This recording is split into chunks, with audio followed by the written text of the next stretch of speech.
district game, but comes with a lot of meaning with the new playoff system in the state of Florida with wins against any big. You're watching TigerVision presented by Conley Buick GMC on PalmettoTigers.com. TigerVision is made possible in part by Conley Buick GMC. We treat you like family. Proudly serving Manatee County since 1966. Garrett Richard, workers' compensation and payroll solutions for construction, agriculture, and high-risk companies.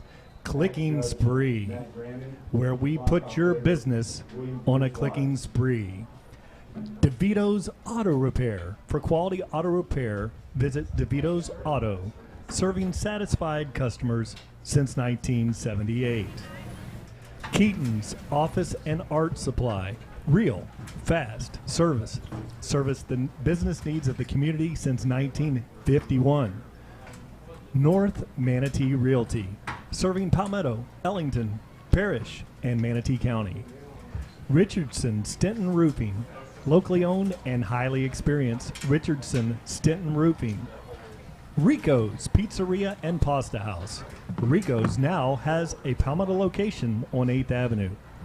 Boyd Insurance and Investment Services, winner of the People's Choice for Best Insurance Agency in Manatee County for 8 years in a row. Remedy Employer Services, our favorite local PEO, providing payroll services, benefits, and so much more. Superior Asphalt, superior quality, superior service, superior asphalt. Ugardi Architecture and Associates, architecture, planning, interiors. Ugardi Architecture and Associates. Kiwanis Club of North Manatee, proudly supporting Palmetto, Ellington Parish, and Ellington. Spartan Air Services, serving Palmetto, Ellington Parish, and the Manatee County area. Hungry Howies of Palmetto. Come join us and watch the Tigers. Great food and always a great time at Hungry Howies. Wing House of Ellington, proud sponsor of Palmetto High Sports. Bring your friends and join us for some great wings. Asa Power, located in Palmetto. We are an electrical contractor with over 25 years of experience. Florida Patio Furniture, Inc., resort-style pool and patio furniture, designing furniture for your business, home, and garden. TigerVision, presented by Conley Buick GMC. It's now time for the Manatee County Fair Pregame Show. Well, we are live, gentlemen, broadcasting from Paradise here on the sun coast of Florida tonight. The Tigers are back home in the jungle at beautiful Harley Stadium in Palmetto. It's great to be home, and as we approach kickoff, as always, we have a gorgeous sunset falling on the horizon, and it's going to be a great night for some high-quality football. Hello again, everyone. I'm Brian Varnador, and I'm joined tonight by my broadcast partners, Mr. Rick Wells, Ken Burton Jr., along with our sideline reporter, Tom Porter. And we welcome the Sarasota Riverview Rams, and of course, the #1 internet live stream fans in the world, our TigerVision presented by Conley Buick GMC, Palmetto Tiger fans, to another big game. Well, gentlemen, after a tough loss at Manatee last week, if you're looking for a cupcake on the schedule, you're not going to find that here tonight. Riverview is always really tough on defense, and last week in a loss to the defending 7A state champion, Venice High School, held the Indians to only 19 points. I'm going to turn it over to my broadcast partner, Mr. Rick Wells, for his thoughts. Rick? Well, good evening, Tiger fans. Kenny and Brian, good to be back here tonight. Really, tonight is all about physicality, something that we did not see, especially from the defense last week against Manatee. If you want to be a physical football team, you've got to enforce your will on your opponent. You've got to be able to stop their game plan.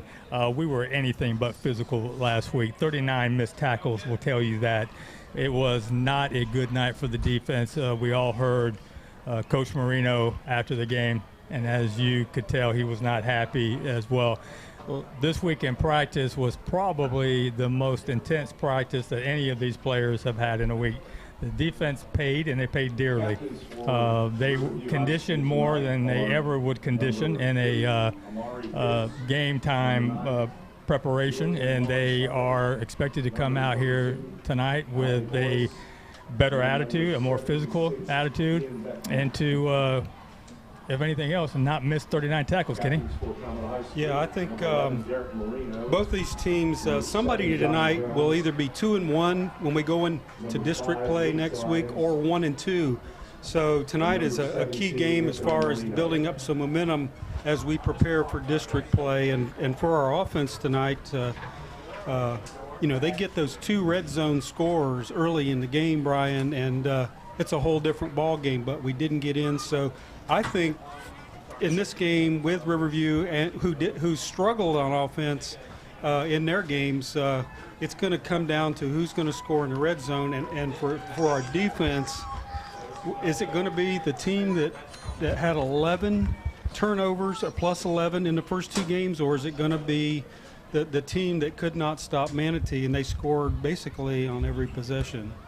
Yeah, as the team captains are out there on the field, we have Reese Lyons, we have Marino, and then we have Anthony Marino and Johnny Jones out there. Derek Marino is right on the 50-yard line there.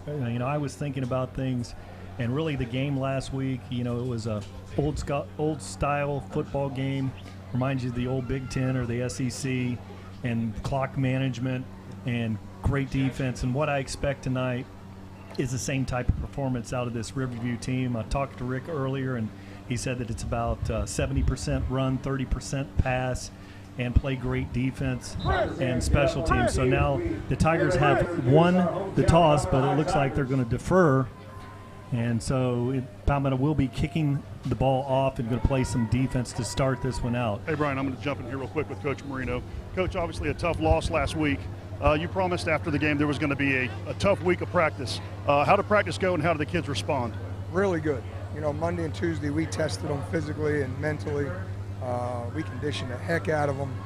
You should see a different team tonight, a more confident team, an in-shape team. So, we're excited to see what the kids do tonight. Defense struggled last week. What changes can we expect to see in the defense this week versus last week? Well, it starts with personnel. We're going to get some of our big dogs in this fight early. We got some of our offensive linemen going both ways a little bit, platooning them to keep them fresh for offense. But we're going to bring our big dogs into the trenches and stand toe-to-toe a little bit better.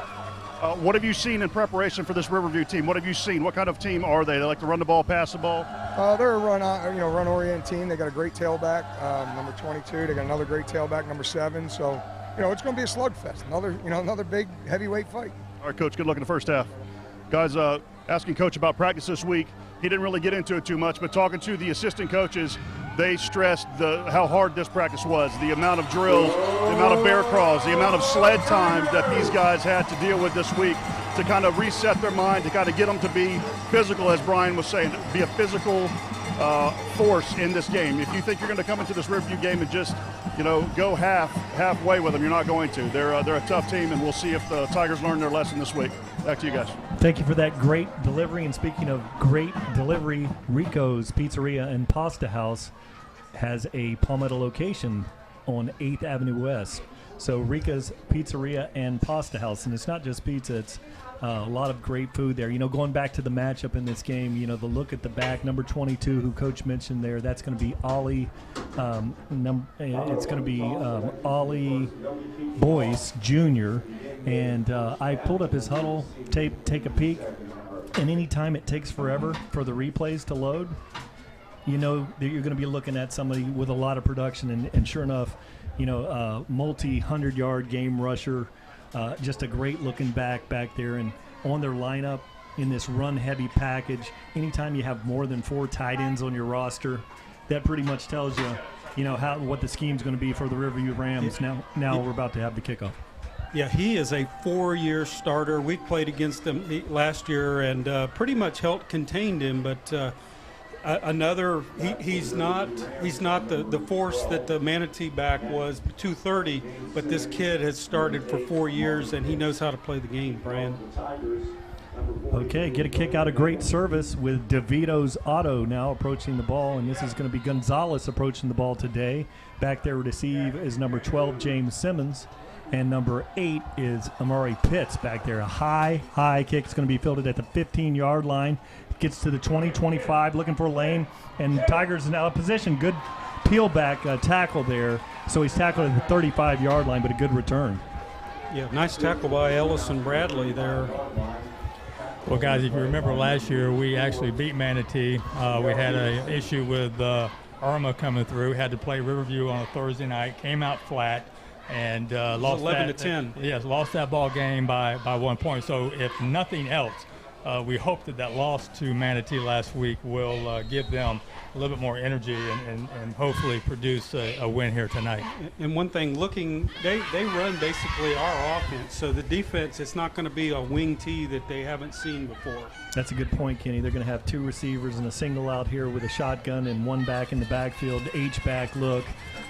Good offense here. Quarterback takes this one, and he hands it off to the back. He's got a hole in there, and he goes for about an 7-8 yard gain on the play, and that's going to be Ollie. Let's see that name. Ollie Boyce Jr. there for an 8-yard gain. Yeah, he's just a little tank, 5'8", 190, and he's got good vision.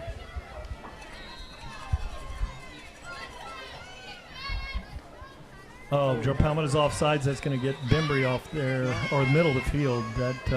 So that's going to be a first down. Pretty obvious Palmetto was drawn offsides on that one. So right off the bat, we talk about this every week, but the mental breakdowns that we have, that's just something that a defensive line has got to pay attention to. We got to watch the ball. You learned that, Pop Warner.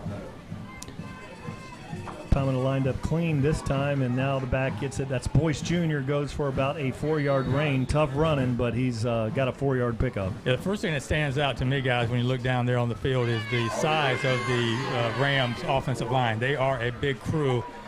We are undersized. We've talked about it before, but we are athletic. We've got to get off the blocks and make those tackles earlier.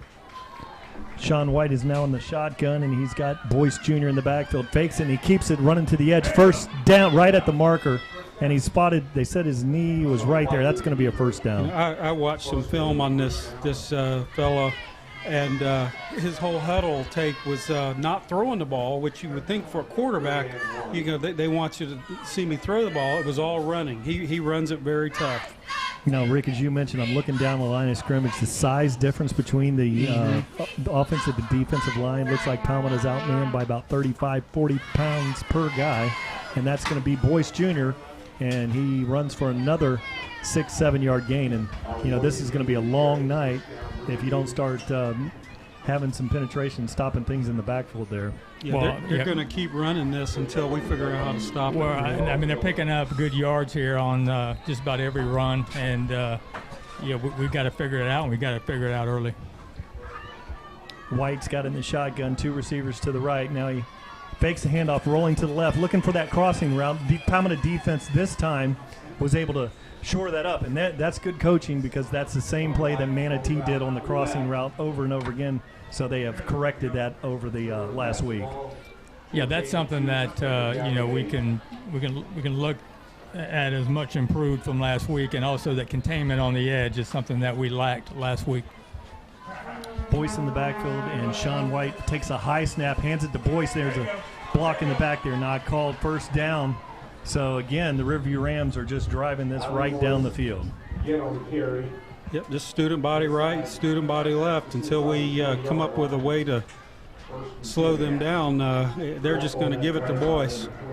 All right, ball is at the 20-yard line, so they're in the red zone here. White's got the ball out of the shotgun, 2 receivers on the left. He hands it off to Boyce again, fakes it, or a handoff. Good fake there by the quarterback, and another 9-yard gain. And this is just, they're putting a clinic on. This is how you run the option, the zone read. So, Boyce, I did understand that he was hurt last week, a little bit nicked up, but tonight he's green and he's fresh. Another 8-yard gain for the Rams here, 2nd and 2.5. White gets it, hands off to Boyce again, and he goes for yet another first down and more, all the way to the 5-yard line. So with 8 minutes and 58 seconds remaining here in the first, this is like deja vu, right? And this is like Manatee all over again right now. We haven't really figured out how to stop this running game, and if we don't, Coach Marino is going to be forced to put some of those big old linemen in there that we have to use to go both ways. 8 minutes and 53 seconds, ball on the 5-yard line, 1st and goal. White gets it, and he fakes the hand. He's got the handoff to touchdown. Easy sledding there, and going around the edge there was number 7, Michael Hayes, a freshman.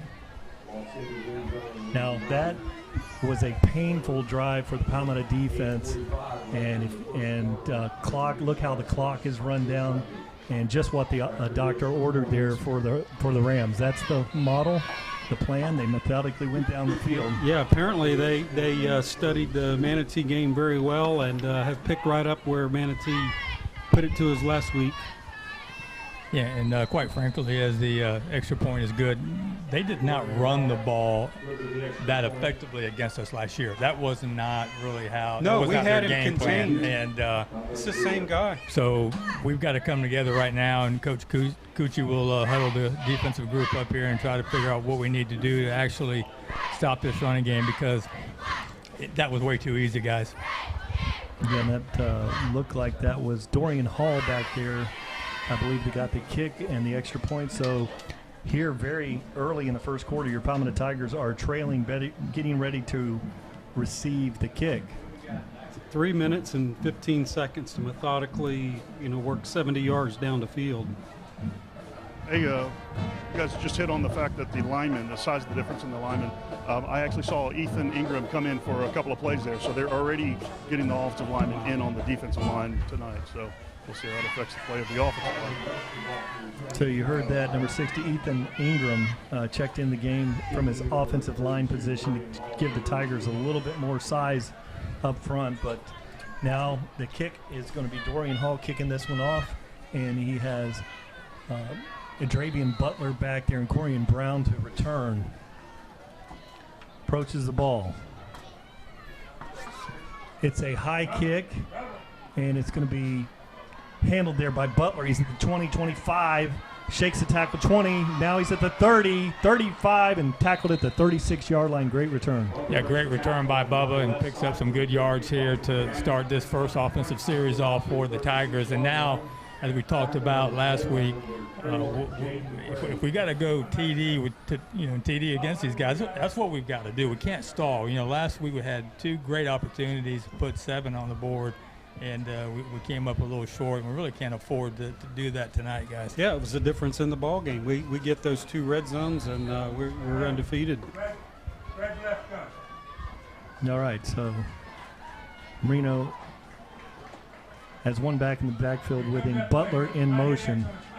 And so there he hands the ball to Butler, and he cuts it inside, and he goes for a 15-yard gain, about 14-yard gain. Great run. Nice call there, Coach Marino. A great start. Just take it right back to him and just make sure we finish this. Well, go ahead, Brian. I just think that we need to continue to exploit that, that defensive line. They are not huge as well like ours, so we need to. Johnny Jones takes the option pitch on the outside the 50. He's at the 45, and he's going to be tackled there after a nice 6-yard gain on the play.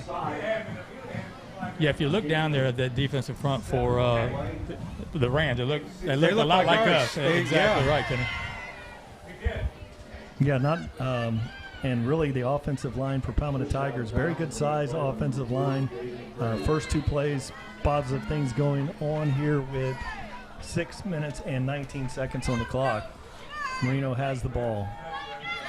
And there's Butler going in motion, and he sets up in the backfield. They hand it to him again. He goes up the middle. Great cut there, and he's got the first down all the way to the 36-yard line. I like the balance here with the run. They run to the right outside. They run to the left. Opens up the middle, and three good games in here.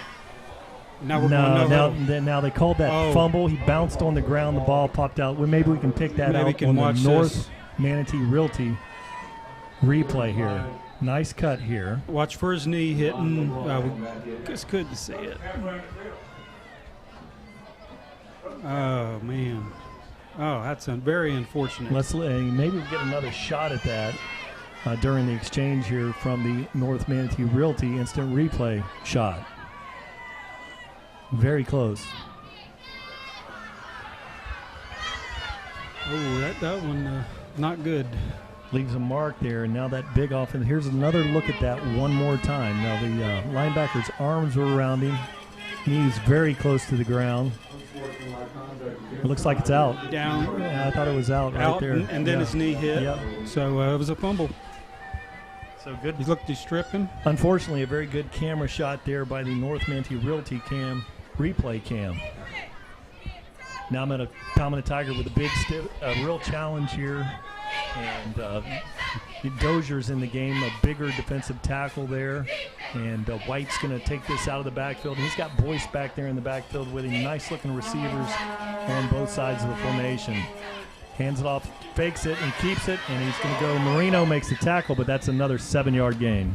Yeah, we're just opening up holes for them. I mean, we're not anywhere close to the line of scrimmage when he breaks through. And, you know, when you're tackling the tailback and the quarterback 5 yards from the line of scrimmage, it's going to be a long night. We've got to figure this out quickly.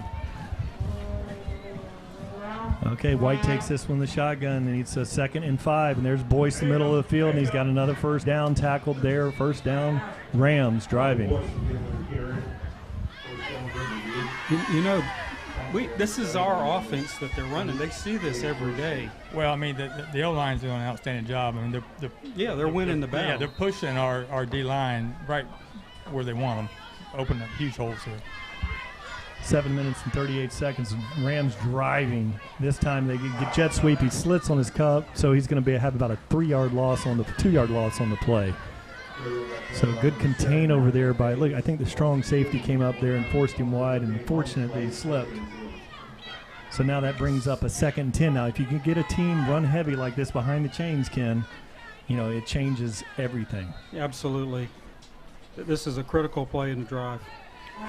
So now 2nd and 12. White takes it. He throws a little inside route, wide open receiver, 8-yard gain there, and that's in front of Wester over there. That's like stealing. Well, it's really, you know, I don't know what formation Coach Cucci had called there. If John Wester is supposed to let him go and linebacker is supposed to pick him up, but whatever the call was, we didn't. That was just a simple slant. We didn't carry it out. Yeah. And here, 3rd and 3, the big Ram offensive line pressing hard against this Tiger defense. Linebackers creeping up. White checks over to the bench. Plenty of time on the clock. And now clock is down. Don't have a play clock here. White gets it, hands it off to Boyce, middle of the field. Good cut, and he's got the right at the first down. Very close. Looks like he's got it. Well, if he doesn't, they're going to go for it anyway. But here's the pass. Yeah, just a simple slant. Got 1st and 10. All right, so Palmetto, you know, wonder if you start bringing in some heavier package here, very tight to the line of scrimmage. He has it. He throws the wheel. He's going to pick it off. It is picked off, and that's Day Hill. Day Hill, great job. That's exactly what we needed. What an athletic play by Day Hill. Watch him step in front. There he is right there, stepping in front, being the receiver. So Damian Hill, you know, I think Damian Hill was not available for us last week. Yeah, last week he was unable to play. That hurt us, and just great to have him back because that's exactly what the doctor ordered right there. Absolutely. And if I'm, you know, if I'm looking at it and I'm getting 6, 7, 15 yards of carry, I don't know if I even throw the ball yet. You know, in that situation, but good fortune for Palmetto defense here. They had it well covered. There's 3 guys right around him, and you know, one of the things is when you're going to fool some people, sometimes you don't have to. You know, you can line up and play power football. Just play power football. And, don't get fancy. Just keep it to the basics and but a use that line. Huge break for the Palmetto Tigers, Rick. Well, I know we're 6:07 left here in the first quarter, but this is a big drive here for the Tigers. Offensively, we have got to put some points on the board here. They have been a little stymied here their last several offensive series going back to Manatee. We just got to do something. 6 minutes and 6 seconds here. Palmetto Tigers. Marino's taking out a shotgun. Normal formation, 2 receivers on one side, both sides, single back. Jet in motion there, and this time he hands the ball off, get a block out there, cuts it up, and that's going to be Butler, and he goes for about a 3.5, 4 yard gain. Yeah, good job by the linebacker there for the Rams. Number 4. Was it number 4 or number 9? I think it was number 9. Julian Lowenstein. Yes, Yeah, 4-year starter. I was watching film on him. He is a player. All right, now Palmetto takes it. It's a pitch. It's on the ground, looking for the ball, and it looks like scrambling, and Palmetto Tigers say they have it, but Riverview had a clean shot at that, and you'll see it on the replay. But that's, again, another near disaster here for your Tigers. Just a bad exchange right here. Watch the pitch. A little bit high. A little high and inside. And he doesn't jump on. Now this is a clean shot here, and he did not come up with that. So really a very fortunate play for the Tigers. That brings up a 3rd and 7, though. Now you've got Kobe West out here wide with Jonte Wester and Butler, all 3 on this side. And so Marino looks, he throws it down, nice route, and it's dropped there, and that was Kobe Mays. We'll have to take a look at that. It really didn't look that bad. No, I'm trying to figure it out here. I don't know if it was thrown a little wide for Kobe. He usually gets his hands on anything close. Looks like he pulled back at the last second, anticipating that hit. Just pulled his arms back. There were some guys around him. As we watch here. Here's Kobe. Well, they're going to hit you anyway. Yes, you're going to get hit. And, yeah, maybe. I think Tom's right. Yeah, he just kind of alligated arms there, just try to pull him back a little bit. So this is a huge punt here for Derek Marino. We need to get out of this end of the field here. And he's got it off, and it's a low kick, and that one's going to roll if he gets – he kicked it out of bounds. He shanked it. So it's going to be spotted at the, the 28-yard line. So that's a 12-yard punt coming out of there, Ken. Yeah, timing not good there. It looked like a good punt getting off his foot. He was just on the far side of the field and didn't have much to work with, and our defense has got their backs up against the wall once again. So you see Rumpf in there, and Dozier Jr. is in there on the center of the line. I really doubt that Riverview is going to come out and throw the ball here. Let's hope they do. Let's hope they throw it. Unless you go play action and go for the home run here. Right. But, I don't see any intermediate routes coming out of this formation. They've got 3 out here, or 2 out to the right, single back, H-back in the backfield with him there. Boyce has got the ball, and he's running. He's throwing it. There it is, over the top, and he misses. He had him. Wide open receiver, and just missed him. Now I could see Coach Cucci down there. He is furious because that, I believe that's a linebacker's responsibility to pick that up, and because the corner is going to come up. And I think it was Brian Waiters. He was chasing the tailback, which that's why they do that, Kenny. There's your great, trying to put the dagger in. Now it's 2nd and 10, and the quarterback keeps it. Nobody's with him. He's got the edge and the touchdown. So 4 minutes and 28 seconds remaining. Your Palmetto Tigers are trailing this one 13-7 or 13-0. It looked like there was a breakdown on the far side as far as contain. Well, we saw that last week. We got the edge. Our job is to contain that. Yeah, there's nobody out there. And what we did is we went for the fake, and we went right at the tailback, and he just kept the ball, and it's all over. Over the years, we've seen Reese Lyons do such a great job in containment, but I think he nibbled on the cheese that time. So the snap is down, the kick is up, and it is good. So the Riverview Rams lead this one 14-0, 4 minutes and 29 seconds remain in the first. I wasn't expecting this. No, I wasn't either, Kenny. I tell you what, though, they better get their heads right now, because we're being dominated once again. And I would say we're being dominated right now worse than we were against Manatee. And we were able to at least move the ball successfully in the first half and pick up some points. And right now, offensively, we look out of sync. Defensively, we're still trying to figure things out. We're getting fooled up front, and We just need to put some points on the board and get a little confidence back. I mean, that's all we're lacking for whatever reason. I don't know. This is a very talented team. They just need to have a little bit of trust in each other.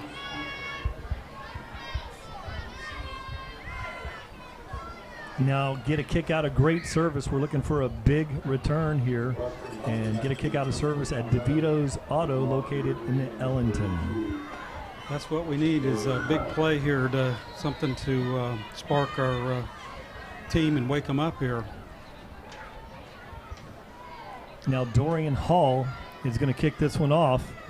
A high kick. It's a short one, and a fair caught there at the 27-yard line. So the Palmetto ball, 1st and 10. Okay, third series. We've had a fumble, we've had a near disaster. We had to punt, so they have got to get consistent here and move this ball down the field. Well, the big thing here is let's go to what we know we're successful at right here. Let's just try to pick up a couple first downs here. We got all this talent offensively. We just got to pick up a couple first downs and get some confidence and put it in the end zone, Kenny. Curtis Thomas is out wide to the right. Kobe Mays out here to the left. They throw it out there to Butler. Needs to get a block. Cuts it up, and he's got about a 9-yard gain on the play. Good block by Kobe Mays out there. That's what those wide receivers need to do. They break it. They're the ones that are going to make it happen, so the other one can get the big play. You know, normally this would be a good time to throw the ball down the field, but looking at the situation, the scoreboard tonight is just run the ball and get the first down. Marino looks, rolls out, has a wide open receiver, and it's going to be deflected, so that's going to bring up a 3rd down. Yeah, and that was Wester. Was it deflected before it got to him? He got a nice play by the defensive lineman or the linebacker, just stripped him as the ball was there. Good, right on time. So still a manageable 3rd and 1 here. Good call there on 2nd and 1. So now Marino looks things over, and it's quarterback keeper, and he's got the first down. Pushed him back after the play, but it looked to me like it looks like he got it. It looks like it's marked right at the first. Yeah, not a great spot right there. Well, I'm looking at one rep. I think he did get it. They moved it. They're moving it. Yeah. He did get it, but boy, that spot was a tough one. But it was a right foot spot, but it looked like the left foot spot there. But it's a first down for the Tigers. 2 receivers wide on each side. And that's going to be Corey and Brown in the backfield. And they jumped off sides. No call. Corey and Brown gets it. He's got about a 8-yard gain, but in high school, you cannot jump off sides and get back. You know, so he was across the line of scrimmage pre-snap, after the whistle was blown, after everybody said no call, but Palmetto Tigers. We can watch him. He's right there. Right there. Marino has it, runs the option again, keeps it. He's got the first down, ball security, and he's got the corner, and he gets about a 5-yard gain on the play. First down, Tigers. That's really about an 8-yard gain there. Yeah, it's a good job by Anthony, and we're playing fast here. No huddle, getting right back to the line and calling another play. So they're trying to get this defense as tired as they can, Kenny. We just need to play our game and not worry about who they have. And 2 very different strategies here on offense employed by the opposition tonight. Now Marino's got one back in there. They called it that time. And he did jump. Looks like the nose guard.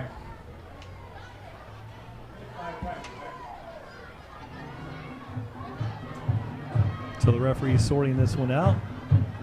And they're going to say a false start on the Tigers. So that's going to back them up 5 yards, brings up to 1st and 15. Wow. I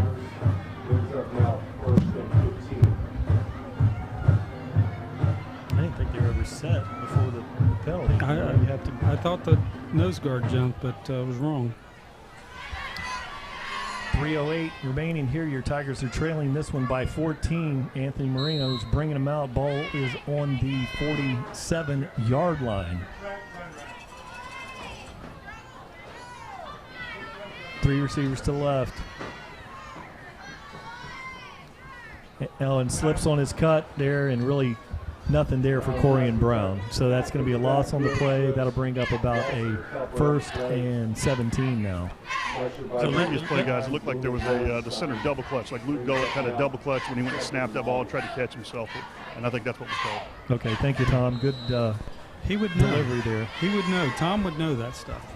But there's no reason for our O-line not to be blowing off the ball and blowing this D-line back, Kenny, because we've got the size. Mm-hmm. Butler in motion. Marino scans the field, and there he goes. Got that nice play there, and that's Jonte Wester going to the middle of the field, and he's going to go for a big gain on the play. So that's going to bring up a 3rd and 3. Oh, that's just what the doctor ordered. Yeah, just a simple slant, and then let him do his thing, and he probably ran 25 yards to get those 17. Yeah, nice play. You're looking for a little crease, but picks up a very manageable 3rd and 3 here. And that was your tunnel screen coming right down the line of scrimmage to Wester. Now the ball's down. He's able to pick that off the turf. 1st down. That was very close to being incomplete. Now we got a personal foul here. Yeah, with Butler, with everybody else, there's no way he's going to get the yards, but he's just so gifted. He knows how to catch that thing and get moved real quick. Now what's going on with the call? Looks like it might be a helmet to helmet, guys. Helmet to helmet. Thanks, Tom. Good call there on our Rico's sideline reporter. It's a personal foul, hitting with the crown of the helmet, so it's going to be a 1st down. Now that catch that you saw there, that ball was very close to the ground. Shortstop. There's grass underneath the fingernails of Butler. As he looks at his fingernails tonight, he needs to pick that. That's crazy how low that ball was thrown. Yeah, we've seen Bubba do that a couple of times where he just goes in there and just picks that ball off the turf, and it's his balance. He's so balanced, and yeah, every second baseman would be proud of the play that Butler made on that. Now we're in the Superior Asphalt red zone. Ball's at the 17-yard line. Palmetto Tigers driving down the field here with 1 minute and 54 seconds on the clock. Butler comes in motion, sets up in the backfield. And he's got the ball, looking for the edge. Got all the way outside, breaks it, cuts in the middle of the field, goes down after about a 2-yard loss on the play. That could have been a whole lot worse, Rick. There was just nowhere to go. They had it well played, and even on the wide side of the field,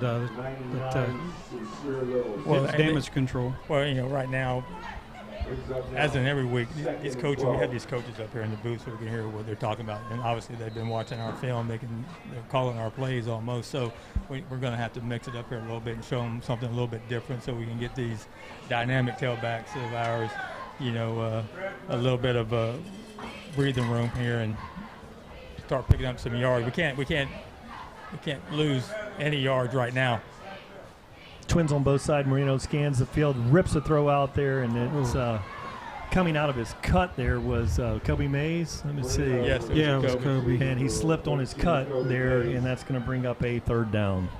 So we did have a lot of rain here about an hour and a half or so before the game started. The field is a little wet. Both teams have been having a hard time keeping their footing, but you got to. The receiver always has the advantage. That's right. That's right. That's right. And so now 3rd and 12, and you've got 3 receivers left, and then 1 single out there to the right.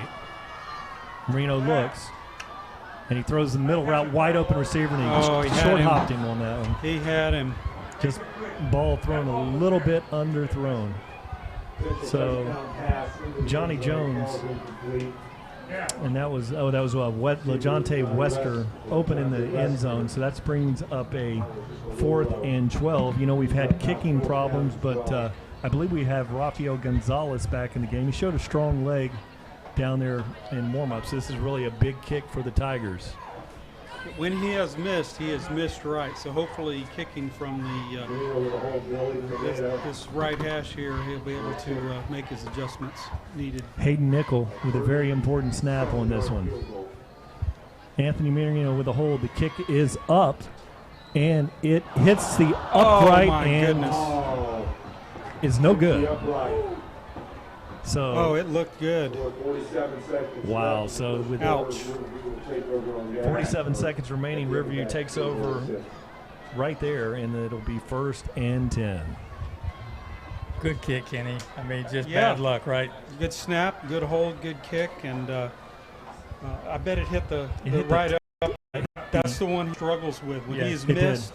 But you know, he's got to learn to kick it more to the left, and it comes down to the playing foot. Robbie Stevenson there encouraging him. You know, hey, you'll get another chance, hopefully. Now, how far of a kick was that, Ken? Because it hit the It top. was 35, 40 yards. It was, Yeah. he hit it good, It Brian. hit the very top up there by the flag on the upright. Incredible. Now Riverview's got this one. White's going to take it. Got the big Boyce in the backfield with him back there. Linebackers creeping up from Palmetto. Nobody to hand off. Looked like a busted play. Now he's looking, scrambling, and there's going to be a holding back there. A busted play for the Rams, so it looks like a holding on the play.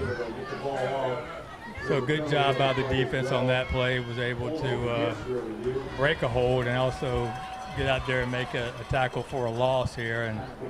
And unlike the Manatee quarterback who can throw across his body, this guy hasn't tried, or he's just planning on running it because it's the same thing we saw last week. Yeah, but I saw Day Hill squatting on that crossing route. You know, as he came out of that, you know, it looked like the back went the wrong way on the fake, and then as he came out of it, it was, I believe it was Reese Lyons dropped in a deep drop, or you know, but we were in good position to guard that pass, so he had to, you know, hang on to it, and big loss and holding on the play.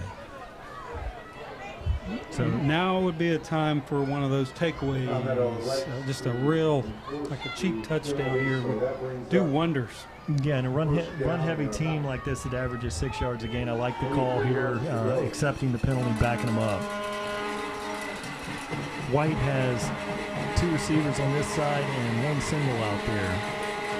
And he's pulled a tight end back there in a wing position. Fakes the handoff, nothing there. Good play. And that's Derek Marino stepping up there making a tackle. Yeah, Riverview's struggling right now. Struggled with the snap right there. Quarterback saved it. That could have been a disaster, but they've had penalties, so maybe some adjustments by our defense. But we got them back where we want them, gentlemen. Rump, Dozier, and Marino, and they're going to hang on this one 11 seconds. It'd be silly to run a play here when you're this type of offense, so I expect them to let the clock run out. This is like watching Georgia Bulldogs 1980 clock management, you know, is high priority for this Riverview team. If you like watching Will Muschamp coach them up, you got one here. You know, highly effective offense, however, moving methodically down the field. You know, and the penalties are really big for this Riverview team because it's really about the chains. You know, they want to get 4 yards and a cloud of carry, dust all night. And those holding penalties are killer when you're set up, you're built that way. Right. Yeah, and I know that Coach is down there. He's got this figured out. But, you know, the bottom line is that we've got enough talent. Our corners and our linebackers should be able to man up against any receiver or tailback coming out, and we really got to just concentrate on stopping that run. You know, athletically, we should be able to handle those receivers, Kenny, because we've got good athletes that are playing, and we can't be, in my opinion, worried too much about, you know, zones right now. We gotta man up here and get some bodies on some bodies. So Brian, what is it, about 2nd and 100? Yeah, it's about 2nd and 22. 23, I would say. And Boyce is back there in the backfield. White's going to take this one out of the shotgun. 1 receiver out here to the left, 2 out there, twins to the right. White hands off to Boyce up the center field. Good play there by Rumpf, making a great tackle. And also involved was number 23 for us, which is Brandon Waiters. It's a big 3rd down play here. If we can stop them here and force them to punt and get a short field, that'd be huge, wouldn't it? That would be huge because we really are struggling. Looks like we're going to kind of a nickel look. Two safeties in the middle of the field, trying to keep it in front here. White takes it, hands the ball off to Boyce, and this time the Tigers are all over this. Don't get a penalty here, Tigers. So good stop for the Tigers. That's going to bring up a punting situation. 11 minutes and 19 seconds remaining in the 2nd quarter. So we'll see what if they practice their special teams here. We should come out here pretty good out of this.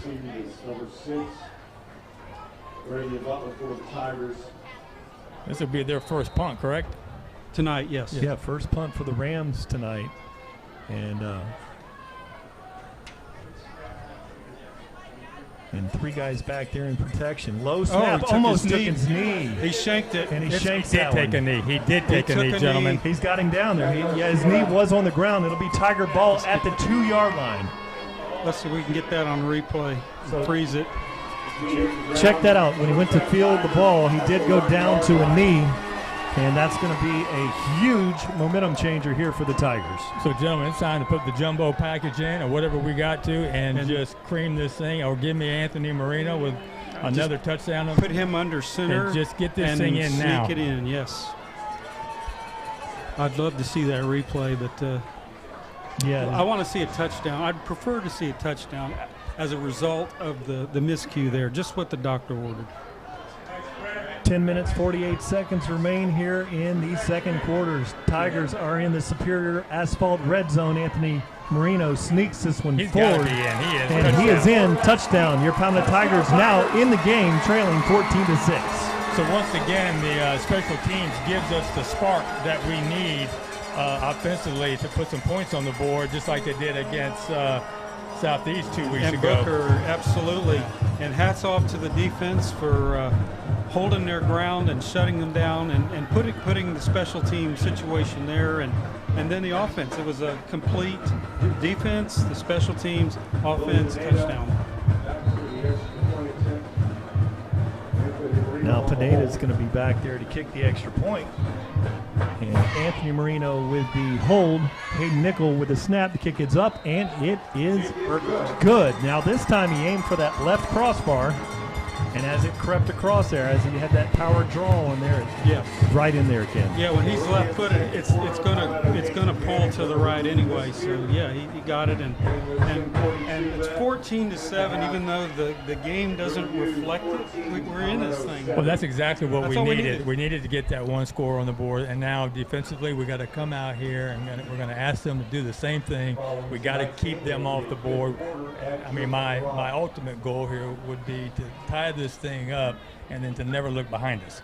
You know, so if we can continue to just force them to throw the ball. You got it. Yes. We'll be in good shape. Two huge breaks on that. The interception by Day Hill, which you wonder why, you know, when you're running for 7-8 yards a pop, but an interception by Day Hill, and then another huge break as the punter goes down to field the ball and knees on the ground. So Palmetto, you can't get any better field position than 1 yard liner to start with. Now Pineda's going to kick this one off, and he's got some very talented returners back there in the back. And one is Tibbs, and the other one, let's see.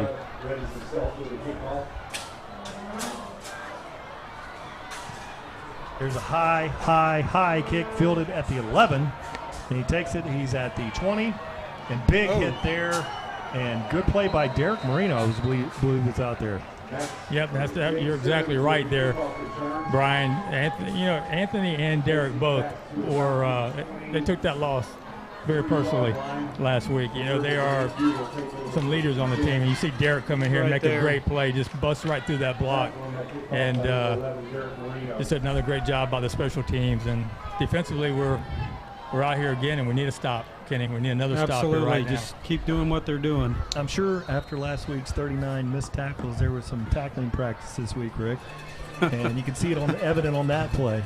White's got this one, two backs in the backfield, hands it off to Boyce, and he's got the edge out there. Nice play, and that's got to be Reese Lyons over there. Let's see let's pick that up on the North Manatee Realty. It might be Charles Miller. Let's check it out. You know what? It's hard to tell, but I can tell you one thing. You're not sure who it was. It may have been Rumpf again. It looked like he had gotten out there, but I tell you what, a great tackle. Now the Rams in the second 12. He fakes it. He's looking for the single out here, and it's not open. He takes a sack. There you go, defense. So there's your defensive tackle back there. That's how you get that swagger back right there. Absolutely. Here's the replay. And that was Rumpf on that play. Watch this. Bembry and Rumpf. He had nowhere to go. They had him sealed. Yes, Rumpf with a great play there. Now it's third. They're behind the chains again. That's a good thing. Third and about 18, and they're just going to fake that, throw a little middle screen. Linebacker was there initially, and that's just poor tackling again. Man. And he's just short, though. He's Did just he get short. it? No, he's just short. Well, right at it. Thought he was, yeah, it's fourth They are down. marking Fourth fourth down. down. So one or two things here. They're going to come up to the line and try to draw them off sides. That's what I would do. They're I'll going to tell run you a play. what. That's what I would do. I'd bring them up to the line and Just see if wait we this out. Hurry don't up. jump. There you go. They're Call going a to burn a timeout. timeout Well, here. yeah. Think this one over. They had to call the timeout. The Tigers did because they had 12 men on the field, I do believe. 'Cause, we had one that, Trying to get off. Yeah, I think it was number 87. Okay, so here, that's the first timeout for your Palmetto Tigers here. So what's Coochie telling them? Don't Don't jump. That's exactly what he's telling him. Do not jump off sides here. Watch the ball, because you can't guarantee this is going to be a fake. They've been running the ball effectively. They feel they can pick this fourth and one up. And that's a pretty big call here at this point in the game, Rick. You know, and then just don't. We had 3 or 4 just lining up on offsides last week. They might just say if they just line up offsides. Yeah. encroach. Apparently, they have studied our film very well because they have exploited us till we've made our adjustments here. But yeah, they might line up offsides. Do not line up sides and do not jump here. Ball right here, gentlemen. All right, big play here. White's going to take it out of the shotgun, and they take it, and they throw a little out pass. Wide open receiver out there. Easy first down. Good play. Nobody home. That was a great call. I was not expecting No, to throw I it. don't think anyone in the stadium would be expecting that, and Actually looked like that ball hit the ground. Yeah. I thought it did. And it looked like it was nearly an incomplete pass on the play. And I know here in high school they're not going to review that one. White's got it, hands it off there, and Boyce's got a huge That was gap a hold. over We there. had a hold on Reese And there they finally called We it. had a They got hold. it. They got it. So they picked that up, and that's going to be from 5 yards down. So that's going to be a 1st and 15. It's about 5 yards down the field on the hold. You know, the frustrating thing about these holds and these penalties is when Right the ref there. waits 7 or 8 seconds to call the thing, you see it, and then they don't call it. I wonder what the thinking is there, just to watch the play develop, I guess. Did you see number 7 put his hands up? If you caught This that on guy the right replay, there, he was guilty. you might as well just say, I'm guilty when you throw the hands up there. Hold up the sign, that's I'm dead guilty. giveaway. Yeah. That's the dead giveaway. When you put your hands in there, I'm not holding. Yes, you are. So Well, he now- wasn't. It was a bear hug. So now Well, I it's- was trying to be nice. But Yeah, so they spotted this one, and I said it'd be about 1st and 15. The hole was a little bit closer than that, so it's going to be a 1st and 18. Now, good news here for the Tigers. They're getting the Rams behind on the chain, which is critical in this Ram offense. 8 minutes and 55 seconds. White's scanning the field. Receiver set one on this side. If you watch Palmetto High offense, the sets are identical.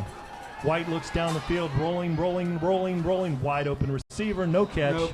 Kind of a one-handed effort on a ball that I think he could have got that other hand up there. that's Michael and, Hayes. and that is that's the linebacker's responsibility because the receiver, the outside receiver's got Day going on a go route, and that's the linebacker's responsibility to come over and pick that up, and that didn't happen. We got lucky. And then Michael Hayes, the freshman out there, kind of nonchalanted that one with one arm. Good news for the Tigers. 2nd and 18 here. White looks at the slant, and it was covered initially. Pretty good play over there by Wester. So, tried to catch him on a little hitch and go. Check that out. Looked like a little button hook and go. Yeah, just a simple. They just run simple routes, but the thing is, he stared him down the whole time. So, got to be cognizant of that. So 3rd and 17 here. Palmetto Tigers huge. Now they're coming back with 2 safeties here, trying to keep this one in front. Now their Boyce is in the backfield with White, and he's got his receiver out here. Duke Timmons is wide. Very dangerous receiver out here on this side. Rolls to the right, looking for that little drag route. Throws it out to the corner. Wide open receiver, and it's knocked away. Great job. Great play. By Day Hill, I would imagine. Yep. Day Day-Day Hill, Hill. he jarred that ball loose. That was a clean catch, and right as the ball, watch Day Hill come up. Boy, we missed him last week, and he broke that one up. Huge play. So 2 big plays by him. What a presence he has been this game. Now Butler's going to go receive this kick. And back to kick this one away here is Matt Garcia, the sophomore defensive back / punter for Riverview. Looks more like a a punter back there. Tall tight end. Butler back. 6 minutes on the clock here in the first half. The draw us offsides, no call. And that's going to be a tough one to field. He's got it, and that's Butler. And he is tackled there. Not a big break there. We looked like we jumped off sides, but no return there. I'm pretty sure we did. We got lucky. But great coverage by the Rams on that. He got a good punt off, and they got down and covered, and Butler just really didn't have anywhere to go. But we got the ball back. Good field position, so let's see what we can do here to even this thing up. Yeah, offensively we got to start getting something started here, and we've got to figure out some of the issues that we've had here in the last few quarters. And give the defense a rest. Absolutely. They have played well. They deserve a rest. Kobe Mays in here still on the far hash, and then he's got Butler there with him. A good opportunity for a wheel route with the safety look there. And then we have two over here wide to the right. Marino looks down the field, throws across, intercepted at the 50-yard line. Big hit, but that's going to be the first turnover, or a big turnover for the Tigers here. Yeah, trailer route coming across the field, and throwing it in a crowd there. He tried to. He's been throwing well, just bounced the wrong way into the wrong hands. And Hal Bloom is the one that picked that up. That was a great play by him. Yeah. That ball has to be thrown just a little bit sooner, and we're okay. Yeah, I was looking at the wheel on the outside to the far sideline. Had a nice look over there. Yeah. And what we've got is two to the right, one single over here to the left. And he takes us out of the shotgun, hands it off to Boyce. He's going very wide on this one. Good play. Oh, my goodness. Outstanding play. And that 52. Is Rump. My goodness. That's going to be a Rump again. Big guy should not be able to run that fast. Look at that right there. Holy cow. What a play.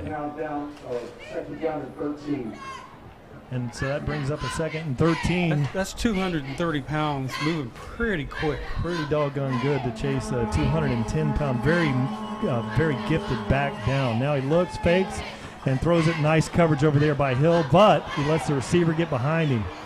And really, he was in excellent coverage. Just lost the ball. Yeah, I think Dede he couldn't pick the ball up. He usually will pick that off, and he just didn't see it. Look at this guy right here. I was watching film on him, Weidman. I was watching some basketball when he was a freshman for Riverview, and he had like 7 dunks in a basketball game. Unbelievable. 6'5", dual sport athlete. Big receiver, and really now that's a huge play there, huge passing play for the Rams. Now he hands it off to Boyce again, and nice tackle, and the defensive line is starting to figure this one out, but that goes for a nice 3-yard gain. Well, there is a red zone opportunity here for a stop, and this is where we've got to hold them to most a field goal, stay in this game. 6 minutes and 42 seconds remain in this one. And they're staying with the same offense, not going to a jumbo formation. White's got this one on a shotgun. Look for the keeper here. And he throws it out to that big receiver again. Great route, but he's out of bounds. We got lucky on that one. So not really sure, guys, what happened there, but whoever was supposed to pick him up was nowhere on the field. He just runs right down the field. Yeah, no help. So Dede is trying to jump a crossing route, it looks like. Yeah, what they're doing, they're staring down that hitch to really sell that hitch and then releasing to the back corner fade behind the hitch route. Great call. It's a good call. Great call. And quarterback is staring down that route. Yes. Trying to, and it's a good sell. That time he catches it. I really don't know. That's really not very typical of Dede Hill. So there's something going on back there that I'm not picking up, because either Dede is getting full. I don't think he even made a move on that particular play, Brian. He just ran down. They threw it up. It's 50-50 ball. But he's 6'5". That's the one that David Burston. I hope that was our guy recovering. We have one of those on our team in that part of the field. A very tough cover. We saw Florida State have some struggles with that Saturday. Same type of situation. Now that kick is up. Now the Palmetto Tigers are trailing this one 21-7. Yeah, 21-7. So we're back 14 down. We've got to regroup once again. And, you know, I'll go back to what you said earlier, Kenny. I mean, we can't keep the defense out there for an entire half. Offensively, we've got to put some first downs together, and we've got to be out here and allow them to rest, because after that interception, they only had about a minute to sit down and grab some water before they were back out there on the field. Yeah, because we will see a heavy dose of the run if they continue. If we can't catch up with the score, what we need to do now with clock management is because we deferred, we're going to have 2 straight opportunities for our offense to correct this. We've got the rest of this half, and in the beginning we'll get the kickoff. So we've got to a great opportunity here to get back in the game, utilizing the clock in the halftime. All right, 21-7 here. Your Palmetto Tigers get a kick out, a good service, waiting to return this one. Check out the fellas over at DeVito's Auto in Ellington. Now we're going to have Dorian Hall kicking this one off, and we have back.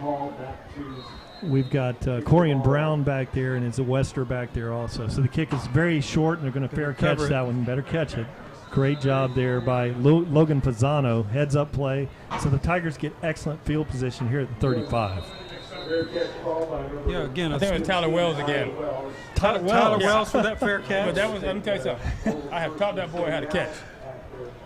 Nicely done. There's nothing better. I told Tyler, I said, fair catch whenever you can. He needs to put that one on his huddle account. That one, play right everybody will want to see that. The views will. Did you see his hand come up in nice formation? Yes. Yeah. But you know what? That is a scary one. It's up there so long. Those are the can of corn like that are so terrifying. And you know everybody's looking at you too. Yes. Everybody, and you've got like 5 hours to wait. And you've caught that. You've done that 1,000 times in your backyard, but in the game it slows down. Now I've got my shoulder pads. I know I've caught this without shoulder pads. What if it hits my shoulder? You know, he's having crazy. You've got so much time. But let me tell you what's interesting here. That they're doing exactly what we did last week against Manatee. They're trying to keep that ball out of the playmaker's hands, right? They don't want Bubba or Jonte to have that. Yeah, they'd rather lose a few yards than to risk a run back. TigerVision, our guys in the trailer. Guys in the trailer working making it hard happen tonight. Chris Bussell, director. And that must be Jordan up there. Jordan up there. Jordan Chad's Vlador. in the back, out of the camera. Marino takes it, hands it off. Good run. Johnny Jones spinning, whirling to about a 6-yard gain. So now the clock situation here, Tiger fans, is 6 minutes and 12 seconds. In case you didn't figure that out by looking at it, where it's clearly posted here on TigerVision. Yeah, so it looks like Coach Marino was trying to do a little power football himself. Johnny has not been in here offensively that I can remember, Kenny. So, well, like I said, they have this whole possession, and then we get the ball back in the second half. So a great opportunity here just to pound this thing. All right. There's a running play, middle of the field. Johnny Jones, good run. Goes for about a 2.5-yard gain on nothing there. So right now we're just trying to give them just a little taste of their own medicine here and just try to run that ball right through the A-gap here. Nothing fancy, just my power against your power, who's going to win, and pick up some good yards there on 2 carries by Johnny Jones. Got a first down, and I like the difference here. I like changing it up a little bit and trying to figure out what's going to work. And the defense gets a rest. And I can see that the difference. We're in a little bit of a panic there early in the second quarter, and you can see that their composure's there. That nearly offsides there. To me. It looked like it was offside. So it goes for about a neutral gain on the play. So that brings up 2nd and 10. Let's take a look at that. Looked like a linebacker jumped in the A-gap and slipped and came across the line. Absolutely. On this wet field tonight. I'll tell you guys, as you look at the other sideline, they don't have very many kids with them this trip. So time is on our side. If we continue to grind the ball on them, they're going to be tired. They don't have a lot of kids subbing in and out. All right, good point there. Great delivery. Rico's Pizza, now located in Palmetto. Johnny Johnson, jump cut, but goes for about a 3-yard gain, so that's going to bring up a 3rd and 7 here. Yeah, I'd like it to be a 3rd and 3 or 4, so they got to and there's a flag. dip into the That's in the interior line, and that's going to be a big one. Luke Gullett was down on the ground, but I don't know if the Rams did something to him or we did something to them. Maybe we can see it again on our replay. North Manatee Realty. Personal foul against on the Rams. The Rams. Thank you very much. So did we pick that up on the Let's see North what Manatee we Realty? can. Now, what we're looking is after the play. Now, Right. where's Luke? He's right there, number 60. Now, he's Okay, in a that's scrum there. legit. They're just on each other. So They far, probably, so good. Oh, he grabbed his grabs leg him. and He tries grabbed to him tackle right him. there. Good job by Luke selling that one, too. Yes. And you know what? He should go to the drama class at Palmetto. Yes. That was good stuff right Yes, there. he could get an A in that class. I like it. Guy just brushed his calf there, and it Yeah. was like he was shot with a shotgun or something. That was very, very nice. Jay. Like you know, soccer players during he looked like one of those doggone World punters, Cup, Ken. huh? You know those, Yeah, those punters are those good at that punters stuff. are such good fakers. Especially when you can get somebody to run by and with the angle and make them look like you got hit. That's when you're good. But you know that is a huge play in the game. It was 3rd and 7 coming up, and we got a first down. So move the chains. We'll take the gift. They're struggling, and we're wearing these guys down.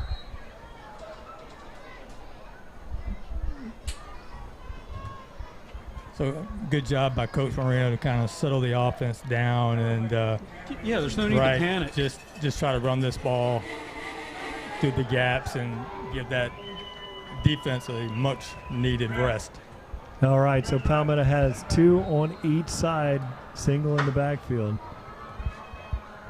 4 minutes and 38 seconds. And there's a little swing pad. Nice block by Western. Now he turned his back, so that's going to go for about a 1-yard gain. So both teams are having a hard time keeping their footing. And on that particular play there with Bubba, looked like his feet just got tangled up, But if he can't move, nobody can. And so now 4 minutes 13 seconds on this one. 2nd and 8. Nice run to the right there for about a 3-yard gain. Another flag coming from the far side of the field. That may be against us. Not really sure if an offensive lineman got a little too. That's personal foul on Palmetto, and that is a huge penalty here. Yeah, I see Luke Gullett throwing his hands up like, "What did I do?" That was number 60, Ethan Ingram. He got Ethan. He actually got beat a little bit on that play, and then finished it a little longer than he should have. So took the guy over the pile. Good call. Excellent call there by our sideline reporter. Thank you to Rico's, our fine sponsor, Rico's Pizzeria, conveniently located on 8th Avenue in Palmetto. Sorry, Luke. Didn't mean to throw you out there. I know you would never do that. All right, that's a big one. That's going to be 2nd and about 22.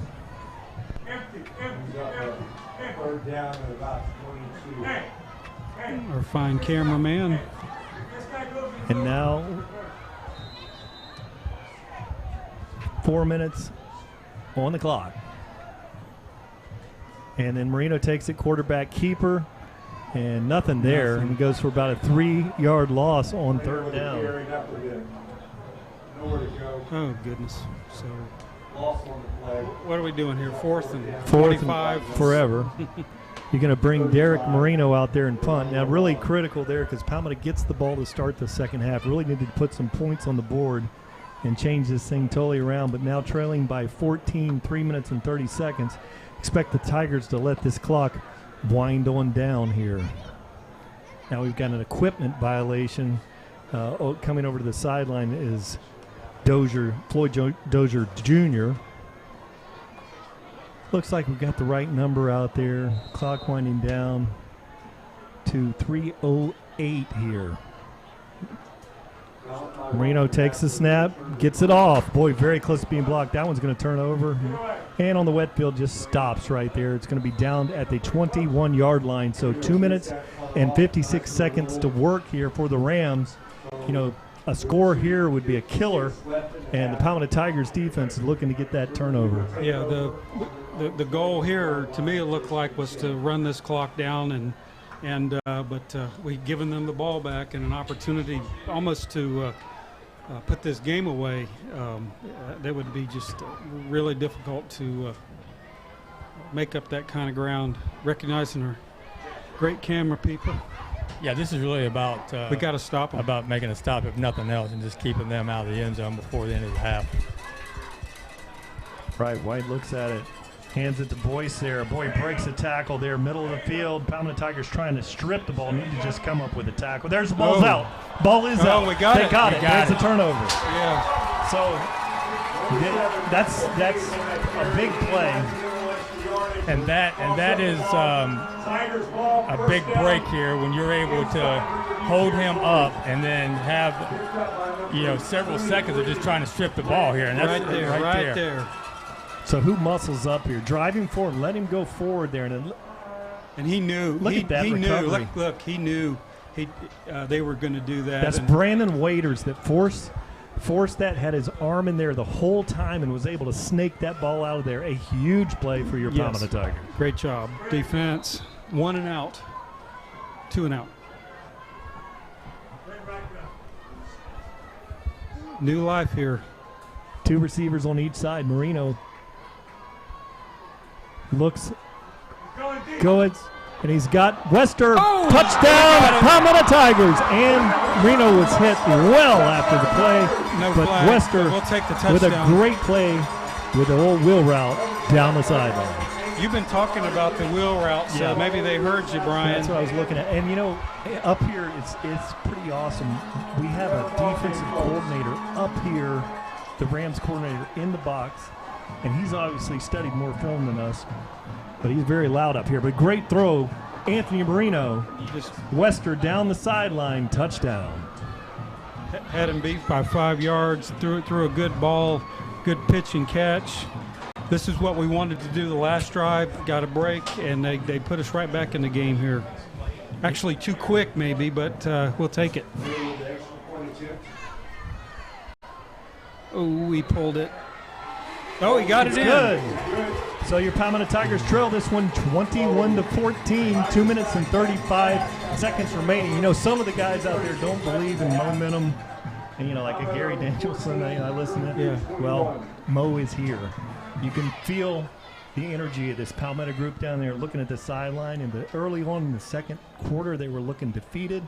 And now they're looking like they're mad and they're ready to play some football. Well, they need to be mad because after what happened to them last week during practice, that would be on my mind. I don't want to go through what I just went through last week because let me tell you something, it was worse than any boot camp I've ever seen. All right, so the Rams haven't even taken the field yet. They're being talked to pretty heavily over there by the coaching staff. Smithers is trying to get them headed in the right direction. 2 minutes and 35 seconds remaining here in the second quarter. Panada's going to kick this one off. And he's got Big Timmons back there to receive this one. See if he goes with that high kick. Get a kick out of good service with DeVito's Auto, located in Ellington. There's the kick. It's a high kick. It's going to be fielded at the 15. Center of the field initially. Now he hits the edge. Looking for a crease. Good play there. And that is going to be... Is that Corian? Corian Brown. Corian Brown. Wow. Big play. 2 minutes and 31 seconds. Let's see if we can get Tom Porter on the sideline here. I'm here, Brian. What's going on? Hey, just wanted to check in with you, Tom, and can you tell the difference in the intensity on the field? Okay, I got you now. Sorry about that. Go ahead. No sweat. I was just, can you feel the difference in intensity in the Mo coming down there on the field? Well, yeah, I was just going to say it feels like we're just a play away. We slip on the turf, Little handoff, number 22 up the middle. Looks like they got it down for about a 4-yard gain there. You can see that we're just a little off. This is totally different field than last week against Manatee, where we felt almost demoralized at times with how inept we were playing. This game feels completely different. I feel like we're just on the verge of breaking a big run or making a tackle for loss. We're right there, and I feel like time will tell, and we'll end up victorious in this one. Thank you, Tom. And there's a handoff again, and the Palmetto Tiger defense is up there, and now that's going to bring up a 3rd down. Yeah, we call it They call it timeout. Yes, because Timeout Tigers, love it. we have that's our first timeout, I think. So Second. So we have You're one right. timeout.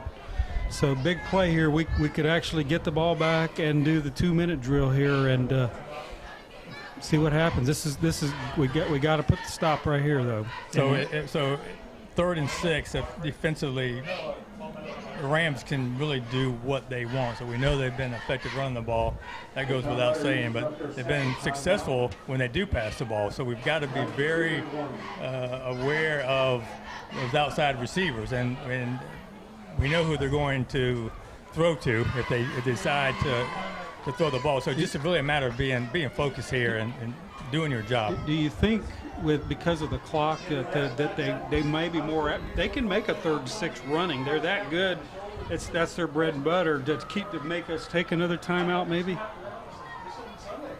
I'm sorry. You think I think they're going to run it just to keep the clock moving. I think they were coming out of that, and that was the plan. Because and they were not expecting a timeout here. You know, the plan was just to run the clock all the way off, and they were surprised by that timeout, Ken.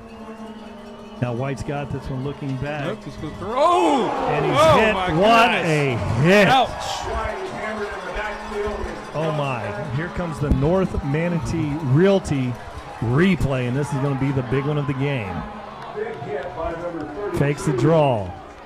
Look, Right there. Man. And is that Kendall Reynolds doing his thing again? Oh. No, it is 22.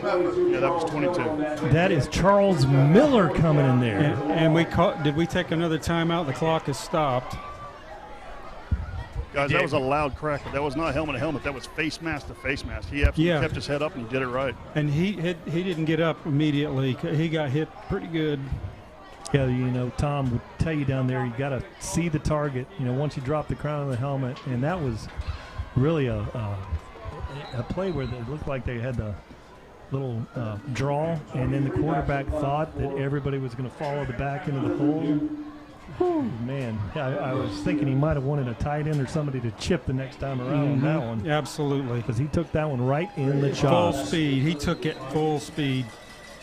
So this is big. Now the timeout here is coming into play. You know, They took a second one. We didn't. I don't think we have any left. A good snap, and he gets the kickoff. Receiver's back there, and that's going to check up.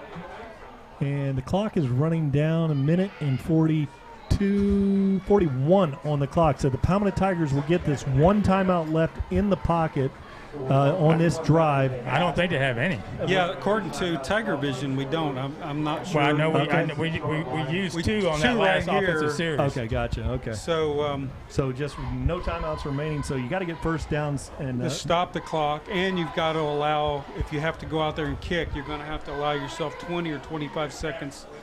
If it's not running, to get out there and to execute. So let's see what they dial up here, Brian. No, big possession here for the Tigers. How big would it be to tie this thing up and go into the second half receiving the kick? Here as we prepare for the Richardson-Stinton halftime show, Marino's taking this one out of the shotgun. Safeties are rolling back safe in coverage. Now he throws it in the middle of the field. That safety dropped. Great catch there by Butler. Who did it? Oh, my goodness. The Butler did it. Butler did it. It's like the good hands, people. Boys, wait till you see that catch on replay. That's amazing. Tom, we wish you were up here to see this when the safety drop was in excellent position, had a deep drop, well coached, and then Butler, players, you know, Kobe talked about players making plays. Well, today, that's a player making a play in good coverage. 5'7" making that play. Now Marino looks. He has an out, but he's throwing it wide. And really incomplete pass stops the clock here with 1:26. We can't can't go back. And I don't know who it was, but one of the tailbacks, whoever was in there on that passing play, picked up a huge block On the backside that allowed that play to develop. Good point. Yes. A little miscommunication Otherwise, there between Marino and the receiver. The receiver never broke to that side, so obviously they're on the same page. All right, Tom. Thank you for that. Rico's delivery, 1:25. Palmetto Tigers need about 20 yards to get into field goal range, but they're looking for 7 here as Marino takes this one out of the shotgun. He hands off the ball. Johnny Jones, middle of field, cuts, slips on his cut, has a gain of about 3. Get to the line, get to the line, get to the line. Got to get up there quick. This is something they practice. Down. Yeah, they practice this every week. 3rd down. 1:12 on the clock. Clock burning here. Tigers with a 3rd and 6 from the 35. Marino looks things over. He's got Kobe Mays out here. Safety's helping on this side. And Butler is over here in the slot. And there they are. Hey, look, had a wheel route over here. Break your route. Marino goes. There's going to be a holding back there. We're going to have a hold. So with 51 seconds, Tigers are going to take a holding penalty. Marino with a nice gain on the play, but the holding is going to be right at the line of scrimmage. Yeah, we got to be a little bit smarter here. I mean, that was so obvious that even these blind old men up here were able to pick that up. I missed that one. Yeah, I saw it. Yeah. So that's going to push the Tigers back there. The holding occurred. They're going to mark it off from the spot. Let's see where that was. So now that'll bring up a 3rd. What, about 16 here? 16. Yeah. Really good discipline by that Rams secondary over there. Yeah, our guys were all covered. There was nowhere. He looked everybody off, and then he just had to – Marino had to take it up and run and make the best of it. But, you know, one thing that we see with our receivers here, you know, they just throw it down past the 1st down marker. Even if they're covered, these guys can make plays, you know. Yes. So that's as you saw on Butler's play earlier. So now got to give good pass protection for Anthony Marino on this one. 2 receivers on each side. Anthony looks at the out first, then he throws it, and that's a wide open receiver. Missed him coming out of the break right there. That was Wester. Came out clean, so that brings up 4th down with 33 seconds remaining here. So go for it here? Yeah, I think so. I throw the middle route 2 yards in front of the 1st down marker. Hopefully they're playing safe, and then and lateral to the guy on the inside of the field. But we're going to punt this thing, which is a much smarter deal. Marino's going to take this one, and he's got to have a good snap here and get the punt off. It's going to be huge here. So with 33 seconds, Marino's back there to kick this one away. Snap gets back there, and a nice kick. That one's going to roll and eat a lot of clock up. It's at the 20. Just don't touch it, Tigers.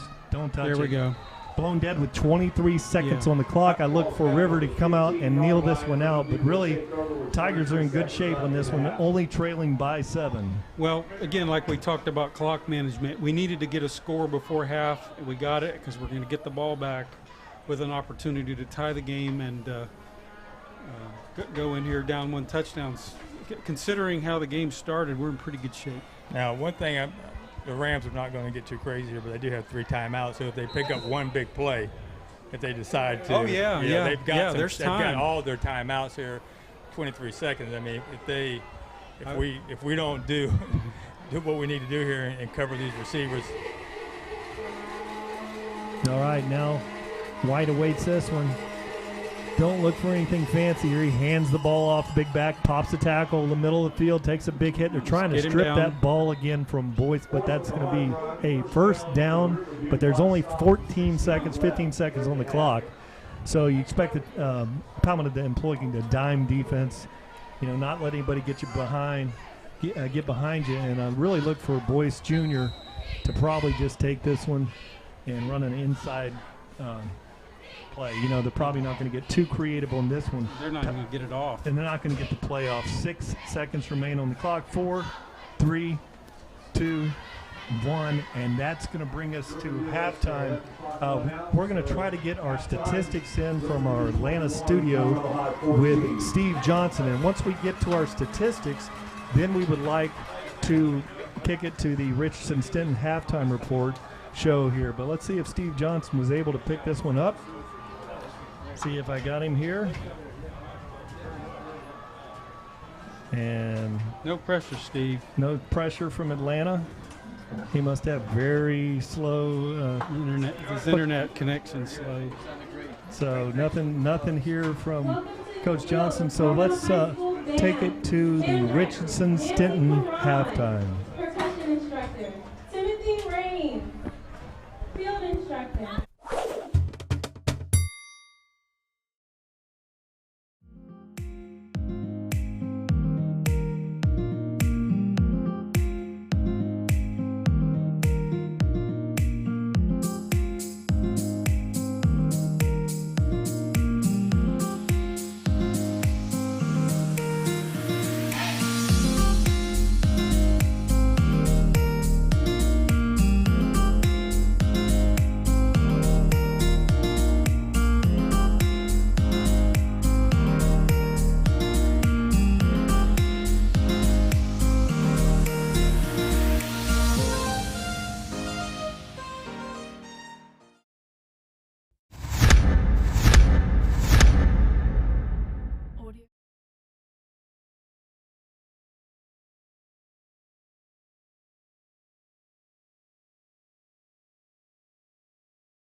Now here at the Richardson-Stinton Roofing halftime break here. Palmetto Tiger Band is taking the field. I'm here with Bill Britt, who is the Booster Club president here, and we're going to let the band play. And then Bill and I are going to talk about some of the great things that are going on here with Palmetto High Boosters. You may take the field for your performance. Yeah. Okay, well, I think when the light goes on, they can charge it, right? Yeah, the green light. Mine's red, look.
Welcome back, Tiger Vision fans, as presented by Conley Buick GMC. And now we have the Dazzlers, Bill, as they take the field. We'll take a step back and watch the sights here of the Palmetto Dazzlers.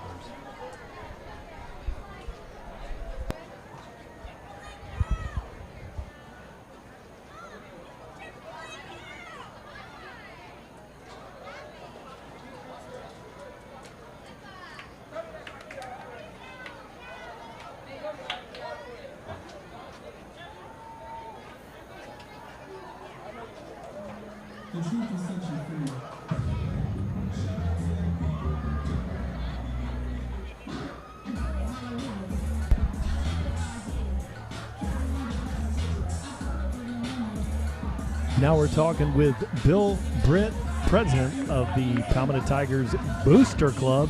And Bill, I noticed you milling around the tent out there at the Hickory Hollow tent. I can smell the collards and good food over there. It was killing me up here, but let's talk about some of the great things that are going on.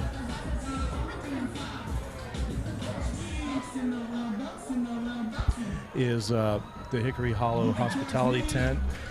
If you are a fan and you get out to the game, you can go online to our website, PalmettoTigers.com, and sign up to get in the hospitality tent with your booster contribution. So be sure and take a look at that on our website. And there's a lot of information on all the things that are going on with the Booster Club this year.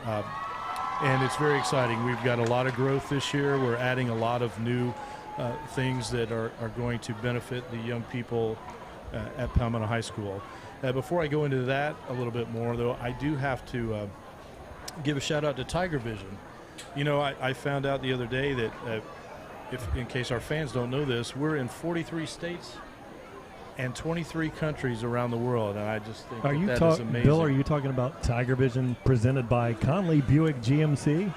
The very one, yes. Okay. That's well, fantastic. How many states was that, Bill? That's 43 states and 23 countries. So if you're out there watching, we're very pleased that you're able to see this broadcast, and hopefully we're going to get even with Riverview in the second half and take charge of this game. But I do need to give a shout out to some people. We've got some folks way out in Montana, in the Bozeman area. That would be the Watson family, Jeremy, Lacey, Grayson, and Adeline.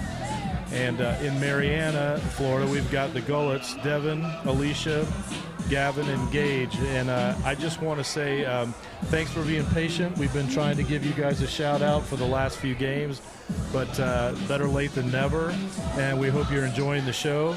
And make sure to remember that Holly says to sign up at the boosters at PalmettoTigers.com. So don't forget to do that. But anyway, I want to get back to a minute about the booster program. This year we've introduced some new programs and contribution levels. And at the basic membership level is called IPFAM. And if you haven't heard of it yet, that stands for I Pay $5 a month. We wanted to make affordable for anyone, anywhere, to sign up and become a booster member for Palmetto High School. And if you can afford $5 a month, every penny goes back to the program to support the young people at our school and in our community. It has been tremendously received this summer and going into the fall. You do not have to be a graduate. You do not have to be a season ticket holder, just someone who wants to help young people. And you get merchandise for your membership. You will get a shirt, you'll get a car decal, and you will get a thanks from all of us in the Booster Club who work as volunteers to help raise the level of participation and revenue for Palmetto High sports. So be sure and go to PalmettoTigers.com. We have different membership levels, and whatever you're able to give, please do so, and it is much appreciated. And also, if you are an alumnus of Palmetto High School, we have started an alumni association. So please go to tigersforlife.com, or excuse me, tigerforlife.org. And there you can fill out your profile. There is no cost for membership in the Alumni Association, but it does give you access to things that are going on at Palmetto High School and in the community. We have a couple of reunion classes that are going to be coming at homecoming, and they'll be attending the game in the hospitality house area. That's sweet. So there's going to be a lot of barbecue down there and some good times. So if you go to tigerforlife.org, fill out your profile, and get connected with everything that's going on at Palmetto High School. Well, thank you very much, Bill, for that report. You know, I wanted to thank you for all the things that you're doing there. You're looking pretty snazzy here. Let me see that hat as you turn toward me. It's the Palmetto IPFAM Booster. Love that, $5 a month, and it has a little family ring to it. And just really a lot of great things going on. The hospitality tent that you put together over there, Bill, is just incredible, and it's great Southern, Hickory Hollow food out there. And, you know, the concept, I believe you and marketing guy, Jordan Varnador, the one town, one team. I've seen that sharp black shirt that's out there with one town, one team.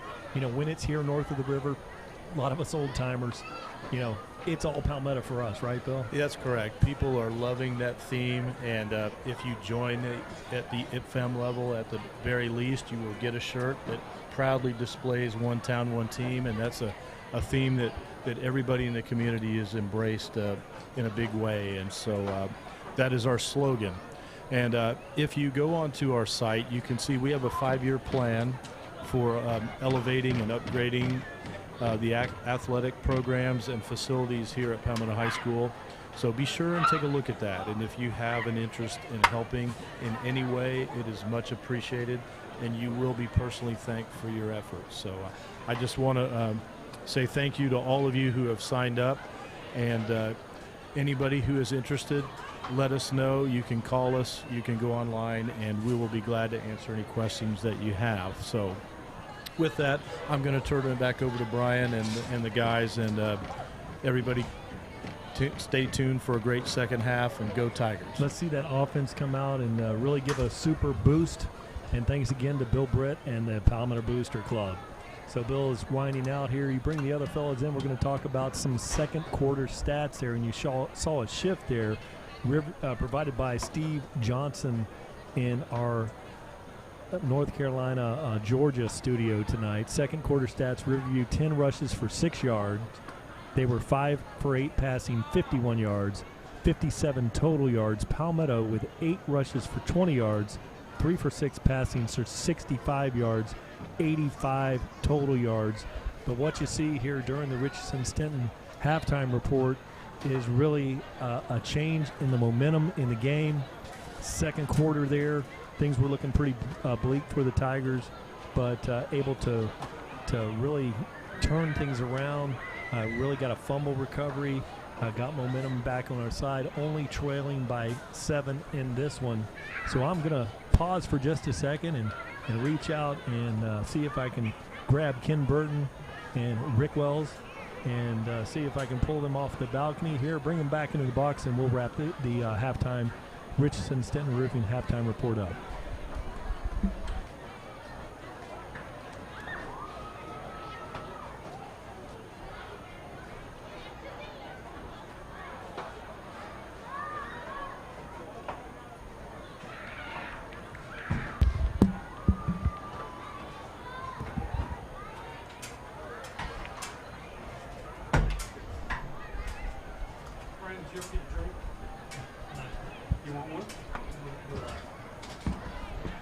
Hey, bringing it in from the Richardson-Stenton halftime report, you know, really some positive things were happening there. And I was going to ask Rick, you know, in the second quarter there, it looked like the Palmetto Tigers were down and out after a run-heavy performance last week. Here's a run-heavy team being very productive. And it seemed like at some point the interception to Day Hill kind of swung the game. And the Tigers are back in the hunt here, only trailing by 7. And, you know, I was able to read some second quarter statistics provided by Stephen Johnson from our Atlanta studios.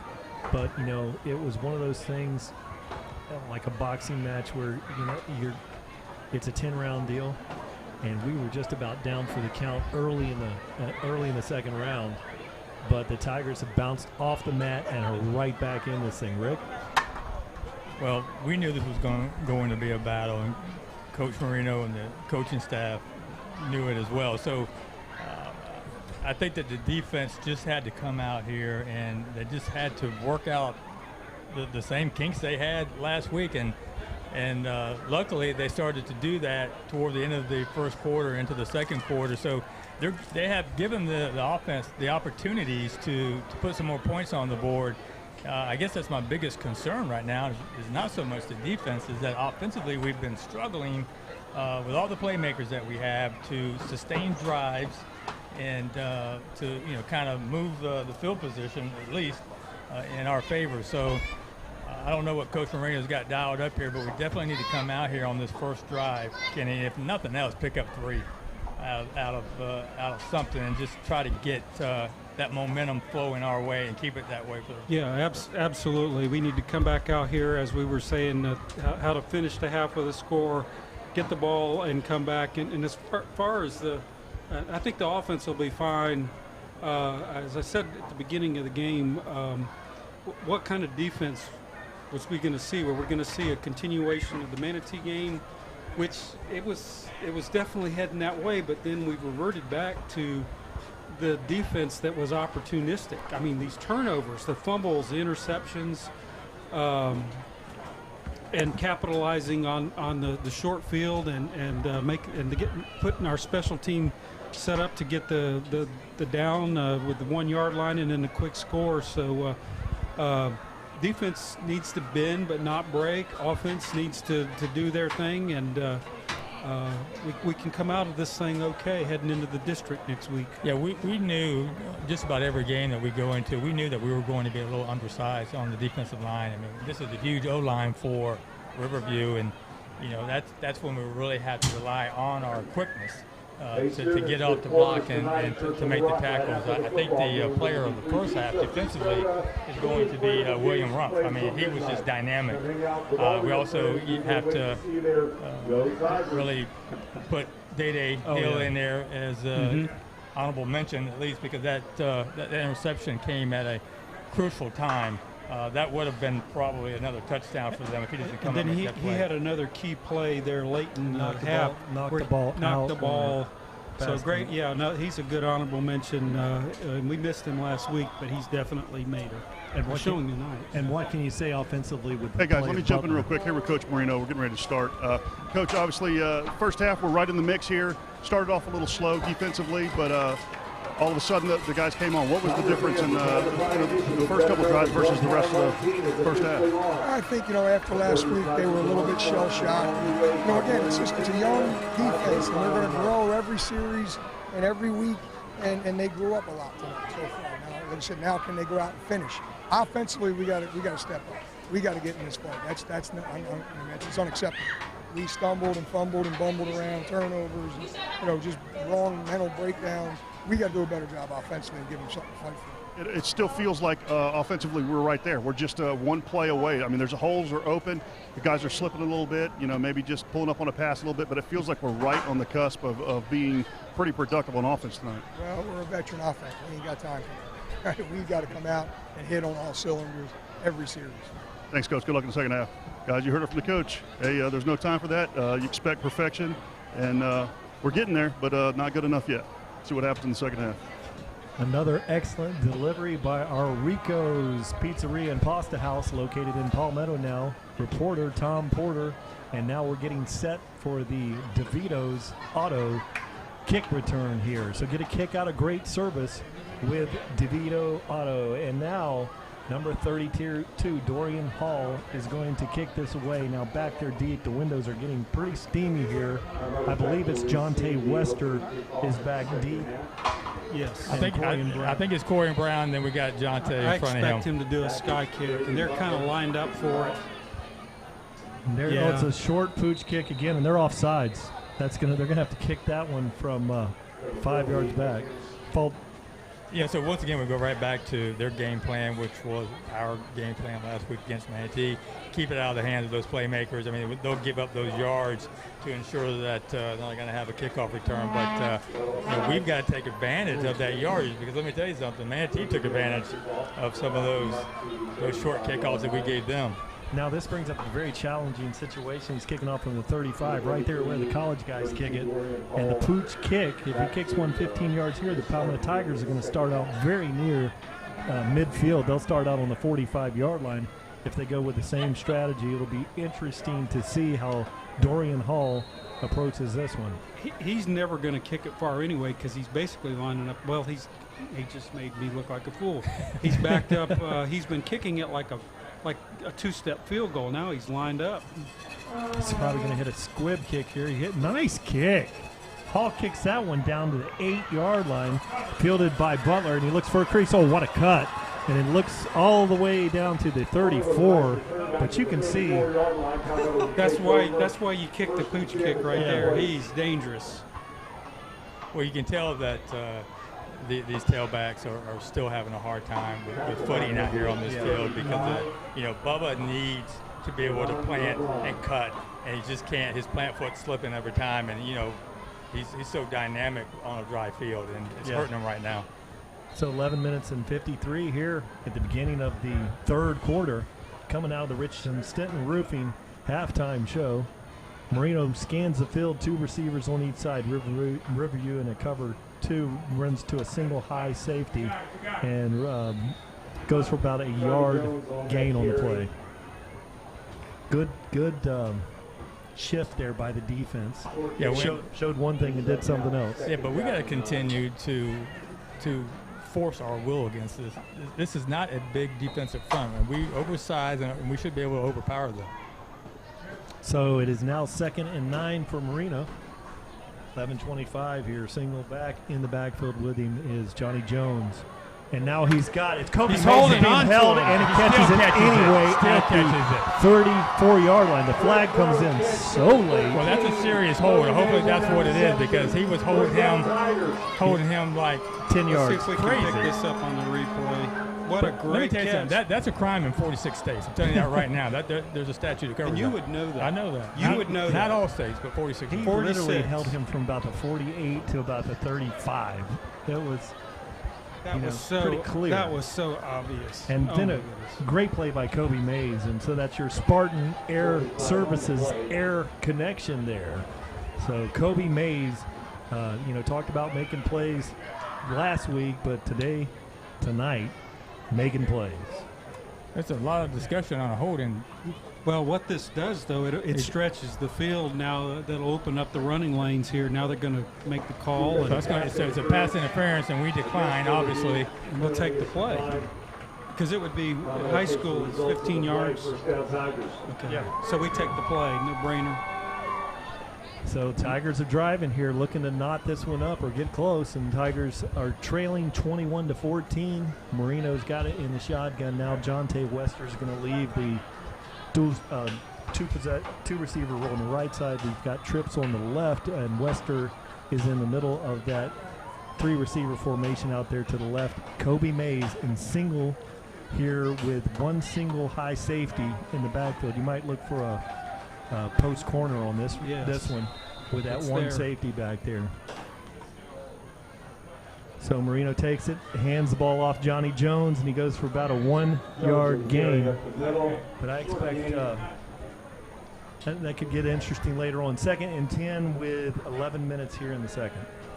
We've got to open up those lanes so the backs can get through to be effective. I mean, we've got to still be able to run the ball against these guys. Like you all both have said, they have a small defensive line here, and there's no reason why we can't run the ball.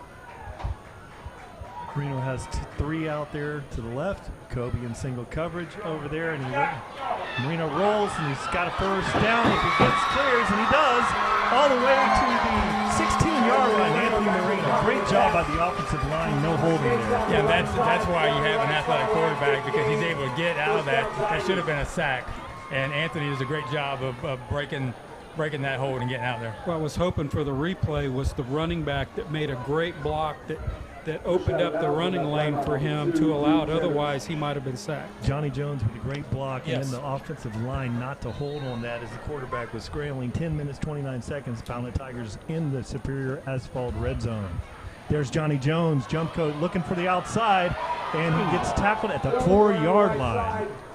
But a good gain, a great job by the O-line on that play. Opened up a huge hole for Johnny on the edge, and he was able to pick up another first down. And that's going to be first and goal for the Tigers here, the first drive of the second half. And we need 7 points here. You said at least 3. We got to get 7 here and finish this.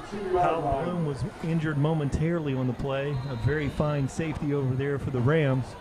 He's had a great night tonight, but he's out there playing. Marino looks, hands the ball off. Johnny Jones running hard, very close, and he's going to be about a foot short from what we see here.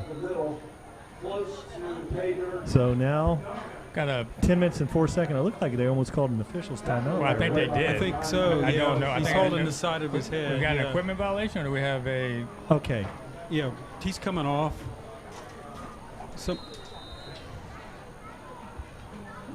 we've got a whole stable of backs. It doesn't matter. I really expect Marino to line up under center and just sneak this thing in. It's Well, 3 yards. They're going to be expecting that. I'd go. Well, he's going line up under center. So Marino has the ball here under center. And we move. No. All right, now it's going to back Right us up there. 5 yards, so that'll be 2nd and 8. Here's what I'd like to see here. Go jet sweep action, and then go to a option to the other direction. Because Short side, people have the seen short Anthony side or Marino. the wide side? I'm talking to the wide side. Okay. So you run the jet sweep action to the short side. bring the quarterback with an option to pitch. So we would be going this way. Yeah. Run the jet sweep this way. Yeah. And then run an option out the backside to the long Yes, side I like of the field. that. I like All right, that. Marino takes it, and he's running. He's got a little bit of a block out there. He goes for about 3-yard gain on the play, so that's going to bring up 3rd. And it's still goal, but it's about 4 yards to go here. I think we're in 2-down territory here. We got to finish this one. Well, we really need the offense to get it done right now, and to suck it up here offensively and make those blocks, and let's get 6 out of this right now, because we definitely are struggling on the running game more than we would expect. 6 minutes and 51 seconds here. Boy, they're coming off the edge. And Marino's got it. Looks, middle of the field, and he's got a receiver. Running for the edge now, 20, 15. Very close. He's out at the 1-yard line. Right at the 1.5-yard line. So decision time here for the Tigers.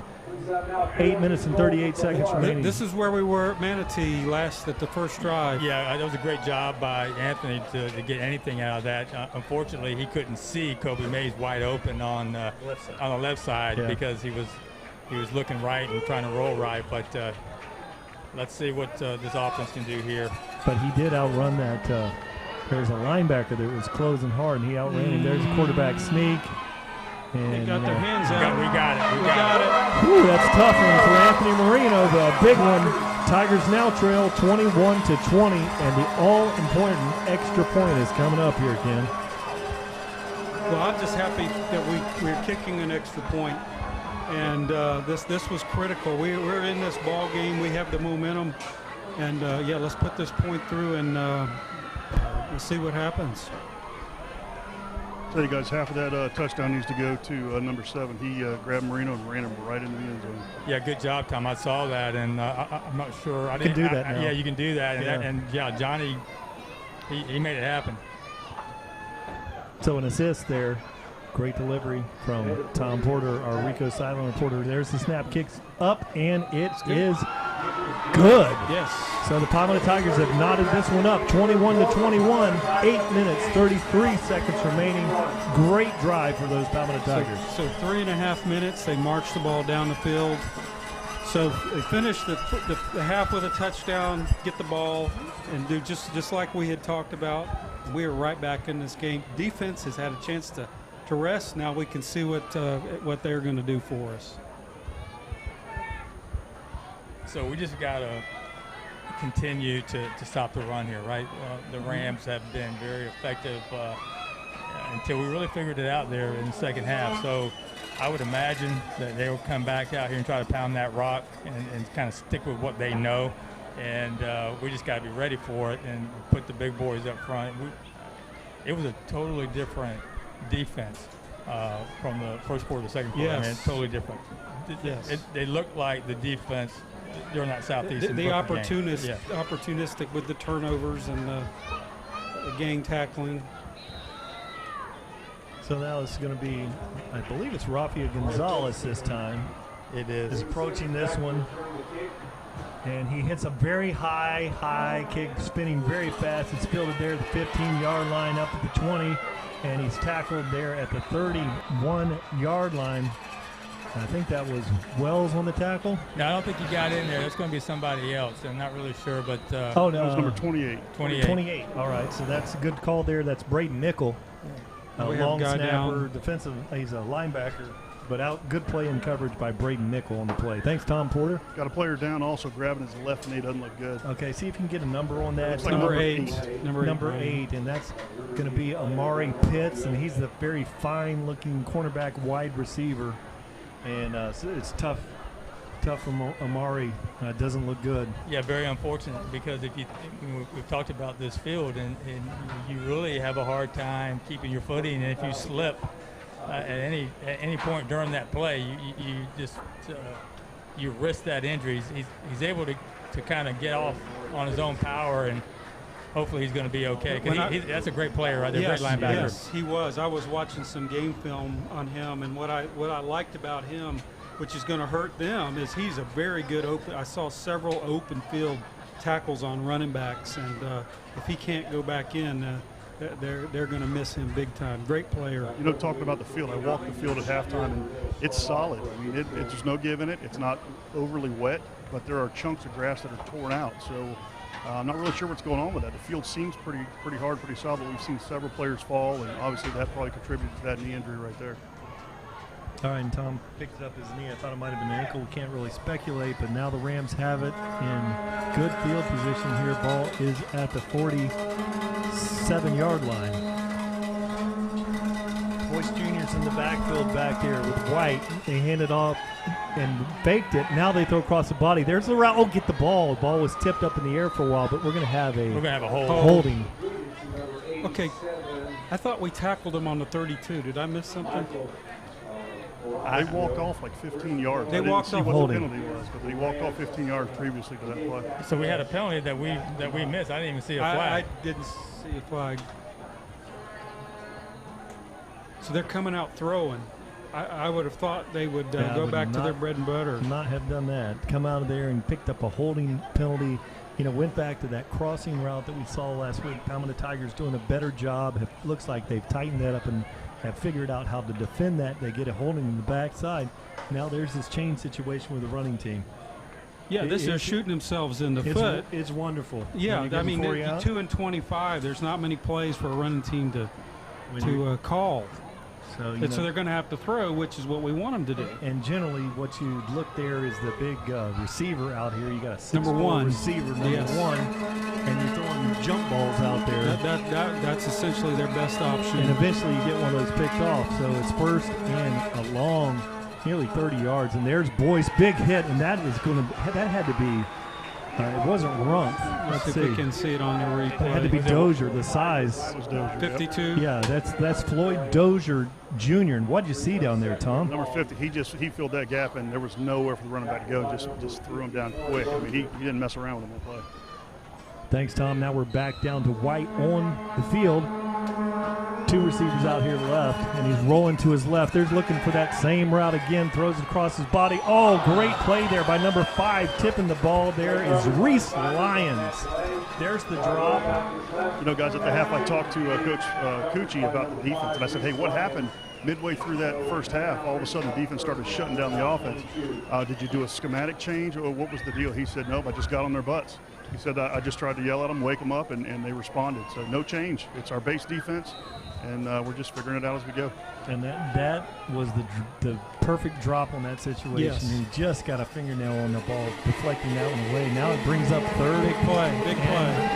About 21. White looks, middle of the field, throws it, and it's going to be picked off. Your Palmetto Tigers are down right there at the 48. Day Hill again with his second pick of the game. Day Hill does it again, gentlemen. So that's 3 turnovers tonight for our defense. So just a nice play. Now watch this. Good pressure by the outside of the Palmetto Tiger defense. Right there. Throws the ball behind him, and Day Hill for the big pick. And, you know, in great situations, you looked at the North Manatee Realty highlight there.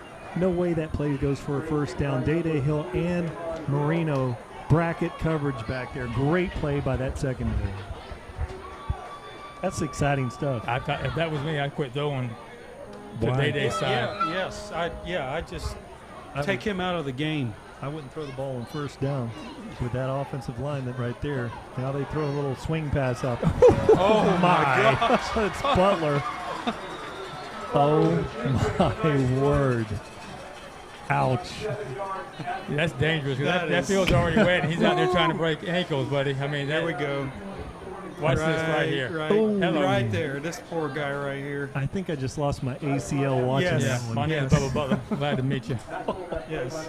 I lost both of mine. He nasty. That's just bad. And anyway, now it's 2nd and 4. Palmetto Tigers, 6 minutes and 58 option. Get a block out there. And he's got a first down, so there's a nice play by that Palmetto Tiger offense. Yeah, that was a perfect pitch by Marino. I mean, you couldn't have asked for anything nicer than that, and he led him perfectly here. You'll see it on the replay. He's going to option off the defensive end, just classic. And nice run.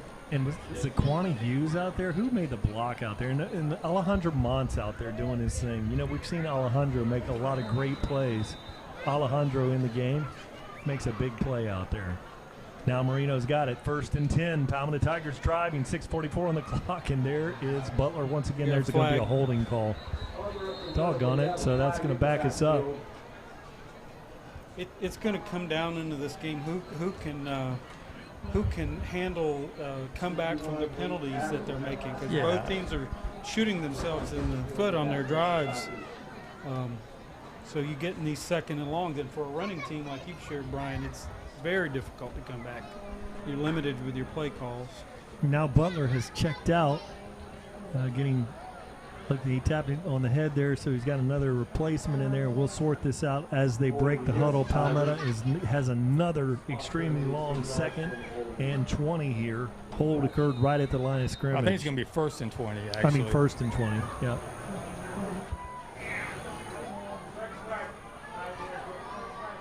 Oh, boy, they're creeping up on this one. Crease them, boys.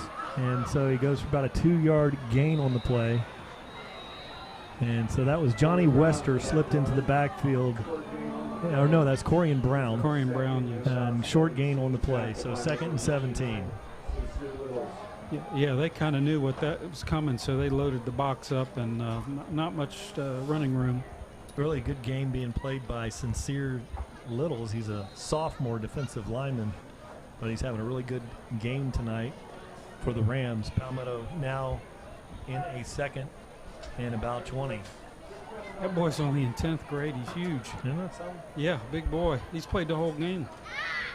And now Marino takes it, looks, gets a good block by Johnny Jones out there on the back, and that's going to be a big hit and goes for about a 4-yard gain on the play, and that is Curtis Thomas. Curtis Thomas continues to catch everything thrown his way, Rick. He really does, and Curtis is one of those guys that he's sure-handed, and you can rely on him to put his head down and pick up some yards. But still, we've got a long 3rd and 13 here, so got to come up with something decent here to at least either attempt a field goal or try to pin them back. 2 safeties back, rolling a very pass-conservative defense here, rushing 4 across the line. Rolling up a linebacker, middle of the field may be open on this. There's the screen, and he's not going to get out of that one. Oh, he breaks the tackle. Corian Brown, ball's on the ground, picks it up, and it's at the 30. That's a crazy play. 1st down Tigers. That is still going nuts. That is the kind of play that you cannot write up. You can't talk about it during coaching meetings. You can't be the Riverview staff that's over here talking so loud next to Getting us. chippy down here, boys. A lot of knees and elbows and things going on the bottom of these piles, and the refs are all over it. And easily could have went the other way for them. I thought Porter was about to pick up a cheap one down there. He's right in I the almost mix. jumped in. block, I almost throw- jumped in there. I was thinking about it real hard. All right, what do you think? It looks like it's going to be on the Yeah. Riverview Rams. Yeah, I think Watch so. this play here on the North Manatee Realty cam. This is ridiculous. Remnants of Johnny screen. football. Watch this. Ball comes One up. tackle. Missed tackle. Ball's out. He just lost it. La-dee-dee, la-dee-da. And ball's in the air. It's still in the air. Let's bounce it there. Bounce pass to myself. Pick it The up. fumble Rooski or the thing with When the he Raiders. picks it up, he almost The thing- fumbles it himself. The if thing you with watch the closely. Raiders Yeah. with Stabler Yeah. pushing it in the end The zone. holy roller. The holy roller from the 70s. There was Curtis Thomas to pick Yeah. it up, right? So Yes. Curtis, here, sure hand. There you go. And then Curtis almost fumbles himself. It was very bizarre. And then there's Bloom piling on late, and I think that's where the penalty flag So they're came going out. to, the ball basically is here on the 20, so it's going to be another, 10 yards? That was crazy. Oh, my Crazy. goodness. There's the flag. So now the referee calls it unsportsmanlike Two on them. Riverview. Two on of them. Riverview. Wow. So I think initially, we don't talk about number 20 there. You know, high schoolers, we don't tend to talk about players got one, and then after that, There another we go. one. There's a punch.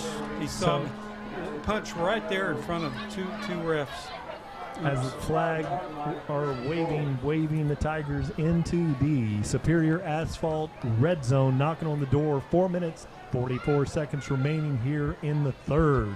You guys watch this replay. You'll see earlier in the drive there was a lot of that rough stuff going on. Number 33 was being very aggressive on the bottom of the piles and stuff as well. So it's building. So we'll see what happens. Okay, Tom. You hate to see the retaliation from that kind of stuff, but Palmetto, and that's usually the one that gets caught. Marino looking things over, two receivers on each side. Jonte Wester in the slot on the short side of the field. With his speed, you could go jet sweep to the long side of the field and just see. I like that. See if the guys are up to the chase. And the other thing with Jonte Wester, he can throw as a quarterback. If you contain him over there, he can stop and throw. So Jonte Wester over here in the slot, and he has Logan Pisano out wide. Marino taking this under the center with Johnny Jones in the backfield. Johnny Jones has it middle of the field. Nice hit by the linebacker. He spins off Number of that. 9. And again, then goes to the 5-yard line. So it's going to be 5 yards to go for your Tigers here. Second down. You know, last year Alonzo Houston was the defensive player of the year for the whole area. Number 9 over there on the Riverview, Lowenstein, was the runner-up. Yeah, he's a playmaker. There's no doubt. And he's the prototype linebacker. He's the vocal leader of the team.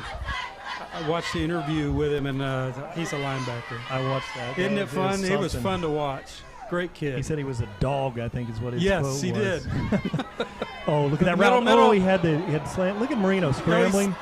Nice throw it play. away. Nice play throwing that one Yeah, I away. mean, once again, he is wide open. And talking about Kobe Mays, and 2 weeks ago against Southeast, Anthony hit him on that route from the other side, coming from the right side, and right now Anthony he's not seeing that left side right now. Little maturity shown by Anthony Marino there. The second half, he threw that interception when he should have thrown the ball outside, but this time obviously threw the ball away and lived to go another play. Yeah, if you miss the second progression and then just let's throw the ball across the body, that's generally when you have the interception. So he regained his composure and just threw it out of bounds. And live for another down. 3rd and 5. Palmetto Tigers knocking on the door. Superior Asphalt red zone. It's a pitch, and it's a throw back to Marino, wide open. That's going to be a touchdown if he can break that fumble. Ball's out. Marino's got it on the 1-yard line. Oh, This is crazy. I tell you what, number 1, Malachi Wildman for Riverview. He's a wide receiver, quarterback, DB, athlete. That's the basketball Man, player. did that dude close some ground on that. It looked like a clear touchdown. Here he is. Here's who Brian's talking about. Gets faked Watch out him. on the play. Okay, I got shook. Now I'm coming in at so fast. Look at the distance that he covered there. Marino gets stripped. Here we go. The ball's right at he's quarterback snapped in for the touchdown. So great play. As you saw, Marino was at the 6-inch line. Scores. Flag. Here's going to be another flag there. It's going to be after the play. Hey, it's after the play. So I know number 55 for us involved in the play. And, you know, that's a nice looking Michael St. Justy is a senior, and I think he's relatively new to football. 6 foot, 280 pounder in there on the play. What is that, about 8 touchdowns for Anthony this year? Yeah. Close to it. I know either the Booker or the Southeast game, I know he counted for 6, mostly running. I'm talking about on the run, though. I think just with his feet, he's got to have at least 6 or 8. Yes. It's some guys are just good at the sneak play. You know, you look at Tom Brady. What does that guy have? He's not big. He's not strong, you know. I think he had 3 rushing against Booker, 3 against Southeast, for sure. Yeah, right, Tom. So, you know that Anthony Marino, a county leader, certainly in the scoring and running the football. 3 minutes, 4 seconds remain in this one. Your Palmetto Tigers, a critical extra point pending here. So Marino's going to hold this one. And let's see. Decline. Panada back there to kick. And yes, it is.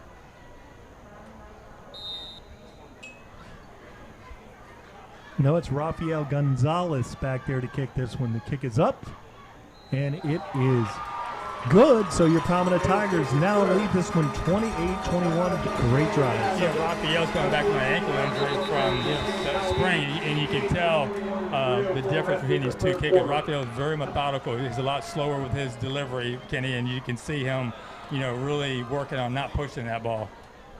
Yes, absolutely, and good to have him out there. So we were down 2 touchdowns and had 6 minutes left in the first half. We needed to score, got the score, got the ball, needed to score, scored. Defense just got us back the ball, and we scored again. Yeah, you got to keep your foot on the gas now. Can't let up. There's no time to take a break, and you got to continue to put the pressure on them. It wasn't like this in the first quarter, though. No, maybe that yelling that Coach Cucci gave them worked. I mean, I know that he yelled at them all week.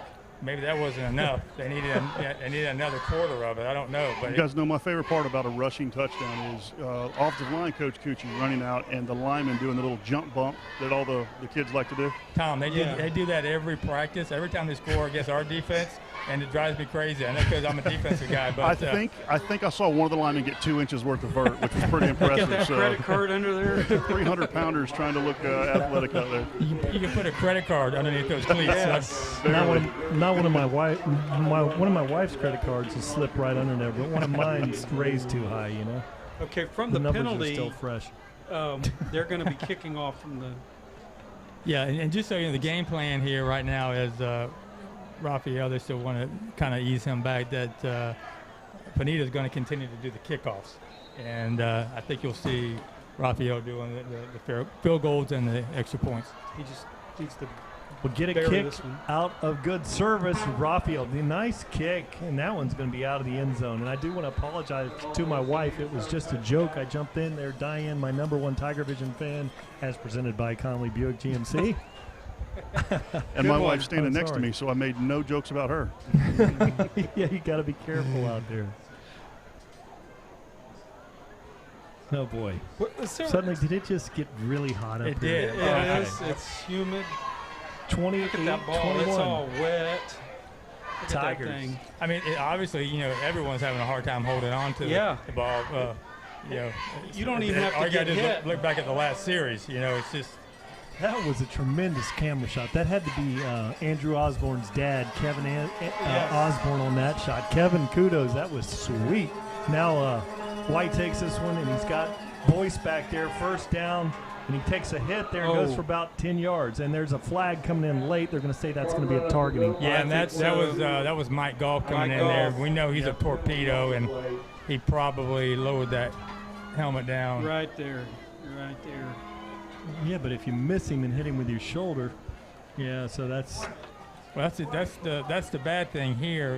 In the NFL, you go back and do a replay. Yeah, in college, you can go back and they can reverse that call. Yeah, he didn't hit him with the crown of the head. He got him, just brushed him with the shoulder pad, but he saw him drop the the crown of the helmet, and kids out there, you got to see the target, have your face mask up, and really unfortunate break there for Mike Goff because he didn't really go no helmet contact, got a glancing shot off the shoulder pad. We just got to be extremely focused here on what we're doing, guys, because the last thing we want to do is to allow them to pick up an easy score because of penalties, and if that's one thing that we have not done good with tonight are these penalties that continue to put us in bad positions. Yeah, I'd like to see him start passing on first down again because the running game is averaging huge gains per carry. Now he's got it, and he's got 8, 10, 15 sideline, and he's going to be tackled at the 25, so another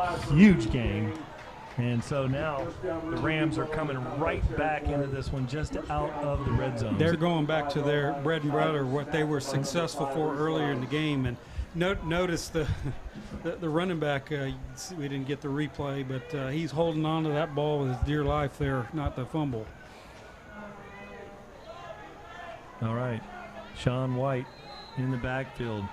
Expect some run-heavy stuff here. Boyce Jr. in the back. Allie gets it. And he, what a That's Matthew hit. Wyatt. That's Matty Wyatt right there. What? He put the hammer. Yeah, he put the hammer down. That's Brandon Waiters. Brandon came in? Yeah, Number watch him come in the 23. A gap Oh, here. look at Right that. there, right Full Boom! 32. Boom. Holy smokes! That's a 200-pound running back you just hit. Man, great leverage. So it's 2nd and 7. Hand off to the back again. Dragging forward, going very close. He's about half a yard short of the first down, so that brings up a 3rd and very short. Now, do you get cute here, or you run the ball? I mean, Run it. if it's me, why change?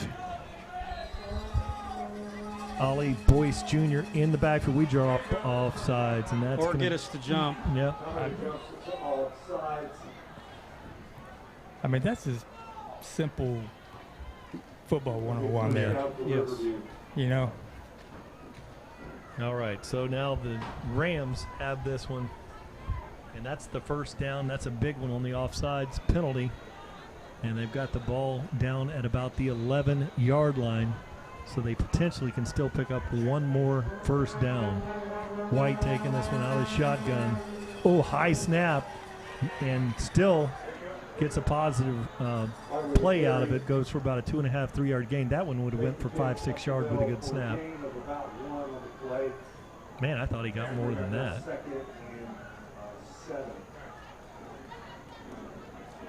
Yeah, busted play. He made the best of it. Made a good play out of that. Now 2 receivers on both sides. And this is interesting. Looks like a passing formation, but he hands it off. Fakes a jet sweep up middle. Nobody home. Touchdown. Late hit there. No call.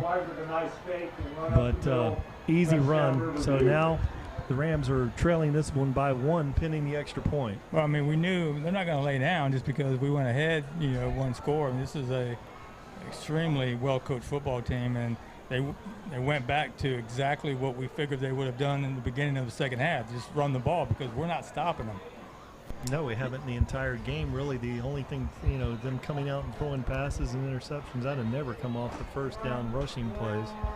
And now the kicker is going to take high snap, good spot by we've got a stoppage play. And let's see. Man, what a spot by the holder on that one. To jump up there and snatch that one down. And it's going to be a false start on the offense. 25-yard extra point. Yeah, pretty good pressure there by the Palmetto defense. Well, Day Hill, he's been practicing this, and he's got so much speed. I would love to see him come around the edge there and just get a finger on one and block this extra point. Oh, that's a good, there's no wing guy out there. Let's see if he can turn that corner. There he comes. And that one looked wide. I think it's no It's good. no good. That's, so there's the break. Pressure. 5-yard got in his head. And there's pressure right there because he had already seen Day come across there in front of his face with that penalty occurred. And now in his mind is, I got to get rid of this. I got to keep this thing quick because and he pushed it to the, and Day-Day lined up on the other side. That's right. He pushed it to the other, away from Day-Day. So And all it takes is just a little hesitation, like you're talking, Rick, to make that thing go to the wide side or short side, and mission accomplished. What was interesting about this drive was the penalties that helped. The initial run, they went back to the run, and then the penalty added on another penalty, but our defense has had an opportune time to rest through this whole process since we took this game over with 6 minutes in the second quarter. Yeah, good point, Kenny. And now offensively, we cannot sputter. You cannot sputter here because no matter what's going on with the Rams offensively, they are still moving the ball effectively against us, and they know right now they're confident. They're confident they can run against us because we're not really consistently stopping them. So we got to put some more points on the board. Definitely agree with that. Pedal to the metal here.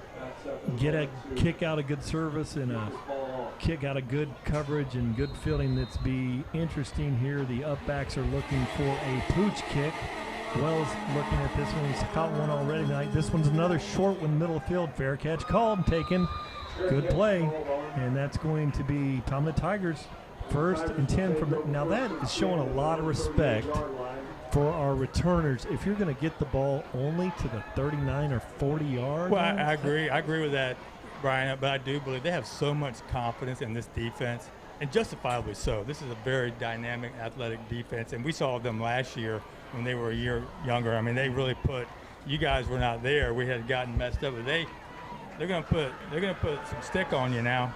And we've seen that with these linebackers. So they're betting on these linebackers and this defensive front holding us here and getting the ball back. Then why not kick the ball out of bounds and have them start at the 35 instead of the 40? You know, Yeah, that's what true. I was saying. Yeah, you can just you're kick it good out with of that. bounds. Absolutely. So Marino takes it and hands it to the back. Good cut in there by Butler. Good defense out there by number 6 out there. Did a great job containing, and that's going to be Johnny Dawson. Yeah, right there. I mean, Johnny's got an opportunity to put a block and at least put some hands on that defender, and we just didn't do the job there. So I mean, that's so important on these jet sweeps or trying to get out on the edge and do something positive. 2nd and 8. There's your option. Coming down, gets a block, goes for about 3 yards. So that's going to bring up a 3rd and about 4 on this one for your Tigers. This defense is so quick. I mean, when you look at them, I mean, they have no size whatsoever, but they are athletic, they are fast, and they swarm to the ball. Their linebackers are pretty decent. But they are where they are supposed to be. Yes, yes, they are. They are extreme. I think that's a hand down from Todd Johnson, the great defensive back there. Played Chicago for Florida, Bears, Chicago yes. Bears, the Yes. Gators, and he's on the coaching staff still. Used to be the head coach. Now Marino rolls, throws it, got to throw him open. There you go. Curtis Thomas, 30, 20, 15, 10, 5, touchdown, Wow. Curtis Thomas. Anthony Marino, that was all on you, brother. That was all on you. What a great job by him. Talk about looking over your projections and then making a play and a great catch. And he pointed, I mean, it's like Sandlot football, buddy. Hey, give me a couple yards, I'm going to throw it over there to you. That is beautiful. Beautiful play, Curtis Thomas. And this is atypical what you normally see Anthony do. This time he did like a mobile quarterback and is just throwing your receiver open. This is not the called route. And he said, I'm scrambling, and you go this way, and he throws his receiver open. What an athletic play. And Curtis Thomas continues to impress. And Pineda's got it up, and it's good. And what I liked about the throw, Rick and Brian, was that he put it in a spot where he had not only a 50-50, but maybe a 75-25 chance, and made the play and then scooted off in the end zone. Here we go. Maybe Guys, we can see that this catch again. happened right in front of me, and Ricky hit it right on the head. That play fell apart. And Marino put it exactly where it needed to be for Thomas to get that thing. He went up and he got it, and that was a very impressive play by both of them. Unbelievable. Yeah, good job, Tom. And that's really what you expect your playmakers to do when things break down is just, get open. And, these guys, they play around and practice, and they work on these things. But, when you got the heat on you and you're running for your life, that's just a great job by Anthony Marino. Look at that smile on his face. That's so well deserved. That's one. not in Anthony's normal. He's a drop back. You know, he's going through his progressions, and he says, you know what, I'm going to take a low snap. I'm going to scramble around back here, point, you know, toward the goalpost with Curtis because we've been playing forever, and we're going to just make a sandlot play on you guys. How about it? Against a very good defense. Yes. You know, defense was where they were supposed to be. Palmetto receiver was not exactly where he's supposed to be, and it worked out as Anthony and Curtis Thomas synced up. Now that's going to be Rafael Gonzalez, hits that one, a low burner, worm burner. It's at the drops at 15-yard line, misses a tackle there, breaks a tackle. Look out, he's got the sideline, 30, 35, and he's dragged down there at the 41-yard line. Wells involved in the play.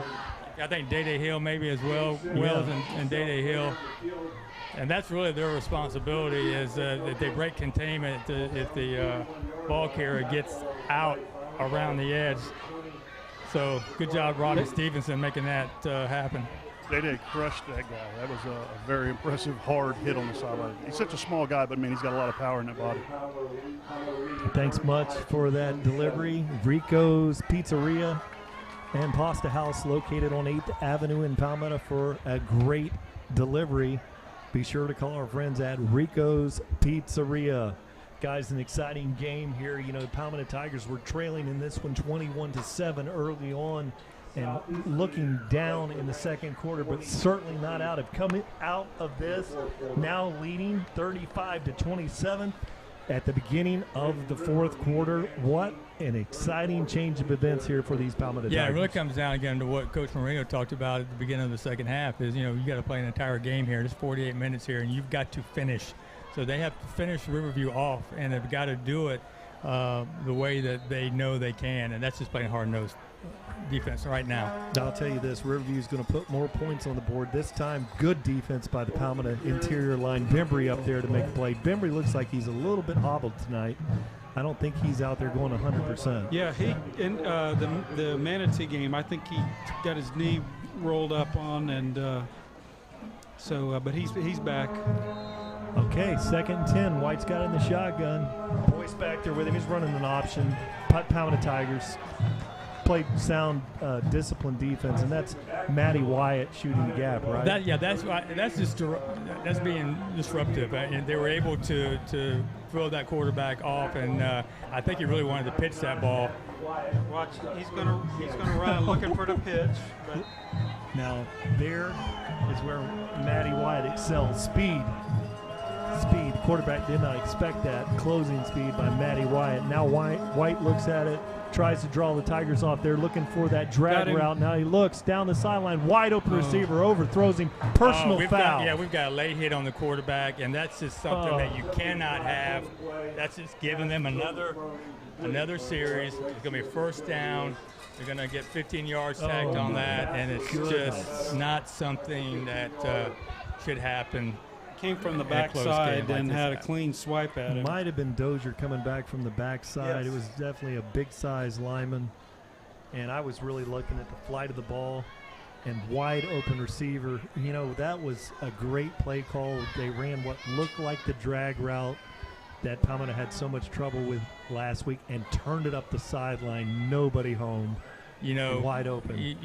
Dozier has been such a good player here the last few games, and you know he's so aggressive, and you know you don't want to take that away from him. But you just got to play a little bit smarter in situations like this. So hey, we've got to do it again here, guys. And now we've got another task here to keep them out of the end zone. Here we're 10:57 left here in the fourth quarter. And Dozier, the 275 pounds coming from the blind side. You know that pressure put the quarterback in a little bit of a hurry there. Middle of the field, he bounces it out. Great play by the defense.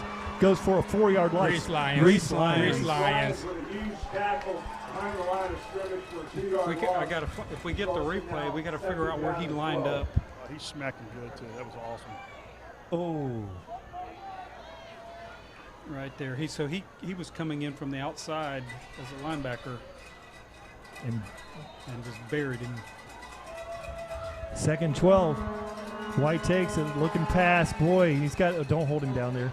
Oh, No penalty called over there. Good coverage out there. I think Dede got his head turned around just in the nick of time, guys. I think you're right. I'll tell you, it looked like the receiver actually had the ball bounce off his hands. Dede was right on him, but it looked like the ball bounced right off the receiver's hands. Tom, we're going to get a clean look at it here. Thanks for the heads up. The ball's up in the air. And no, Dede got his arm in there. He actually was able to catch up and get involved.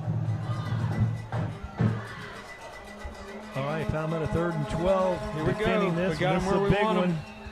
Oh, and there's the stoppage of play. Let's hope that this is not. Okay, it's a timeout, and that is going to be the first timeout of this half. We got that up on the TigerVision screen for you folks at home. Guys, I was going to tell you a little earlier there in the drive, what I love to see is coaches coaching.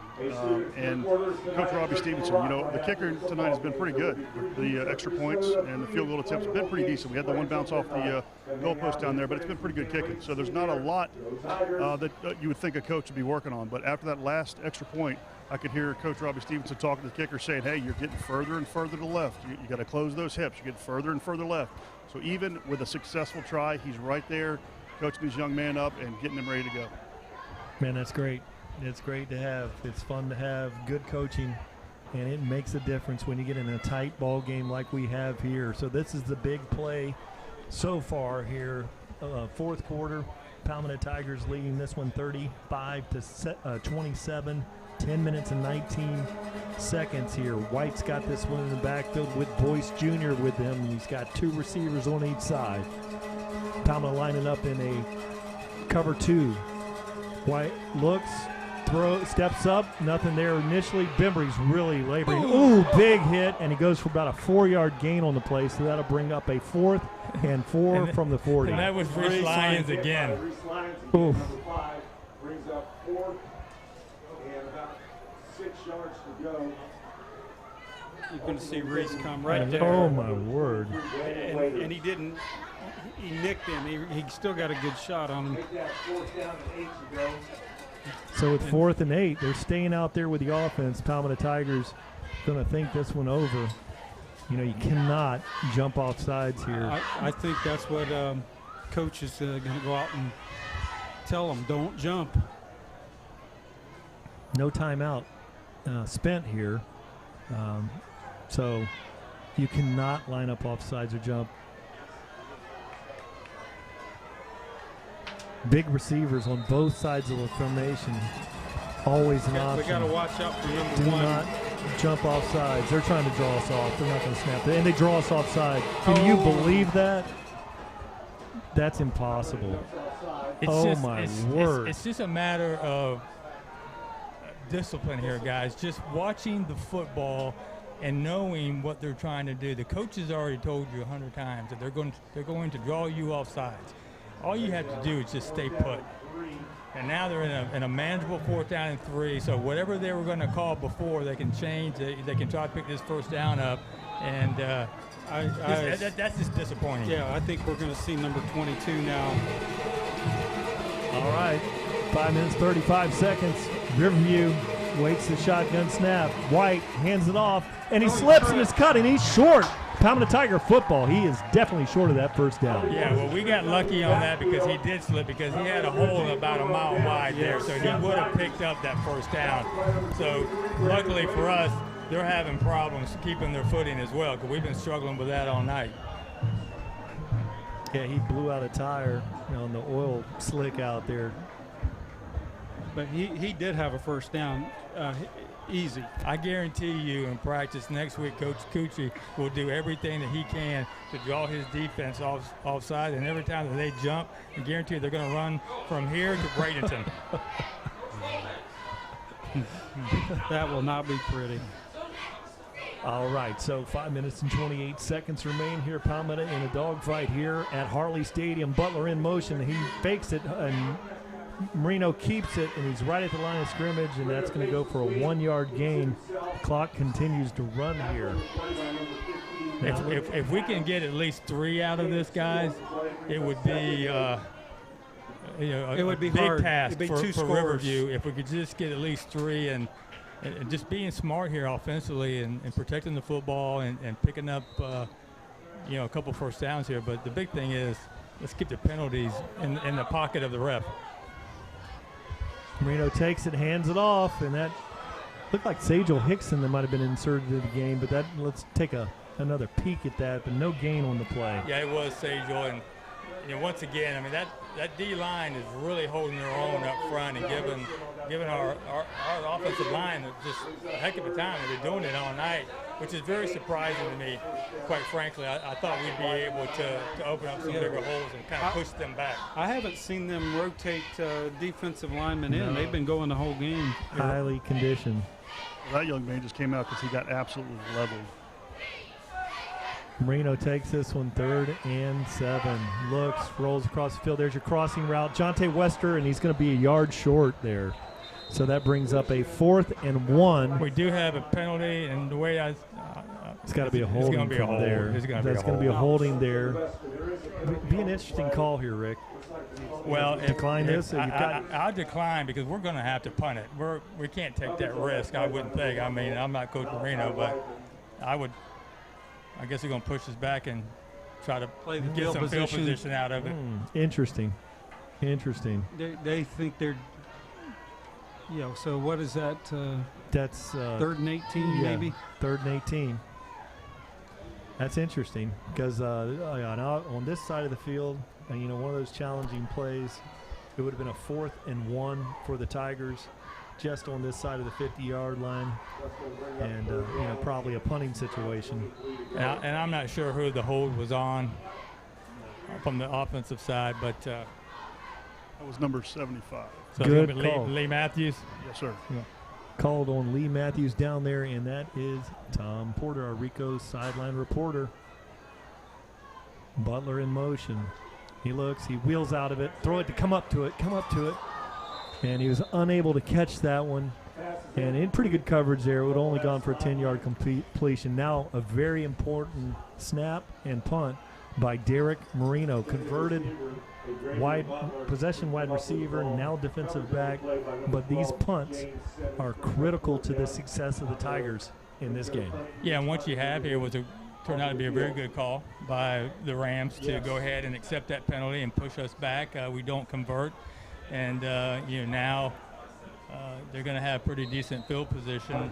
And they put their linebackers and safeties back and keep everything in front of them. Our last snap was a little high, so get it off. Good job, Anthony. And he's roughed. There you go. Great job, Anthony Marino. And that's going to be roughing the kicker. High school football. And he's hurt. He's down. That's 4th and 20, and Derek Marino is down on the play. He's getting up. Oh, he's good. Not automatic, Kenny. It's I think it is. It used to be. That's roughing the kick, so that's a personal foul. Yeah, he's still down. He took a hard shot. Can we get a replay on that? Because it looked like he got a hard shot, maybe right in the ribs. Oh, it's not running into the. That is clearly. That's a roughing. That's a personal foul. That's a 15-yarder. Okay. Every day on Sunday. Now, one thing, the camera crew tonight, we've got some help up there tonight, and what a great job by the volunteers here on the camera. So here's the punt, and it's just been great coverage here, watching the game here live and on the monitor here. Just a great job by the crew, the TigerVision presented by Conley Buick GMC crew down in the trailer. Running 7 cameras or so tonight? I don't know. That's a lot of cameras. Director Chris Bustle down there is working. That's so hard. Can you imagine trying to keep track of all that? No. Yeah, I tell you, guys, just going back to that play, that was a mental breakdown. I mean, I know the kid's going for the ball, but that gives us a 1st and 10, a new set of downs here with 7:39 to go in this very close ball game. And if we can just burn some clock here, we can almost end this ball game offensively just by doing the right thing. Nice sustained drive, no hurry, but we've got to be able to run the ball, and that's been a struggle here of late. Palmetto Tigers coming off the 40-yard line when Marino hands the ball to Sajel Hickson. Fresh legs in the game, goes for about a 4-yard gain. one thing about Sage-El, you got to focus on ball security right here. Absolutely. I was just going to say that, and that's more critical right now than a first down. Yep, absolutely. Sage-El's a young back. He's a fine when he's got fresh legs, but ball security. Palmetto Tigers 3 receivers out here to the right, one single out here left. That is a legal formation as the Tigers made the shift. We got 7 across the line, so we're good. Marino waits the snap. It's looking for the guy in the back. Okay. Option, Sage-El Hicks. Hickson's got it, and he's got the first down. Great play by Sage-El Hicks and a great pitch by Anthony Moreno. Textbook right there. And the only thing negative about that play is that we have to stop the clock for that first half to change the move. But we'll take another set of downs here. Watch him accelerate. He just takes right off. There. Look at him. Boy, you're right, Ken. That second, third step there was crazy. Fresh legs. Yep. Fresh legs, fourth quarter, young back. Wear him down. Low mileage. Guys at Conley Buick GMC appreciate low mileage, always a good deal. Sage-El Hickson in the backfield now. And get a block out there, Sage-El. Gets a block on the edge, and that's going to be Wester stay in bounds. That was the only. But that was Butler, but it's a 5-yard gain, so that stops the clock temporarily. And we wanted to keep in bounds there, Ken. Good point. Yeah, I tell you what I'm seeing here, guys, I haven't seen all night from the Riverview defense is they're getting a little tired here for the first time. You're starting to see those hands on the hips, and they just don't have that spunk in their step that they had here for the first 3 quarters of this game because they've been out here a lot in the second half. Well, the key then would be to continue to run it to the outside and just continue to wear them down. 6 minutes and 29 seconds. Palmetto out with a very balanced attack this evening. Now Marino takes it, swings it out there, and Jonte Wester, great tackle. Very rarely, and that's going to be Bloom again out there. That guy is making some fine plays. You can make an open field tackle like that, Well, that was almost a very dangerous play there. It was behind the line of scrimmage, and it was thrown a little bit behind Jonte, and that could have been very bad for the Tigers offense there, buddy. And Anthony was concentrating on getting that ball out quick, and it's slick. If you saw that picture, that shot of the ball earlier, and didn't come out there like it normally does. I was just going to say that it seems like he's having a hard time gripping it because it's almost like he's like shot putting it out there to him. Yeah, good point, Tom. And I was throwing the ball before the game, and it was very slick. Marino has it, 3rd and 7. Option, looking for a block. Big hit on Sage-El. Good job. Hanging on to that football. Now it's going to be Marino in a punting situation. 4th and 4, maybe. 4th and 4.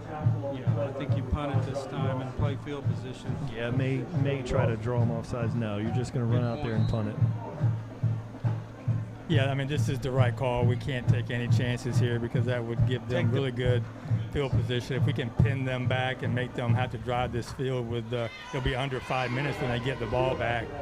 And one thing Anthony has done very well this year has been able to get them punts inside the 10-yard line.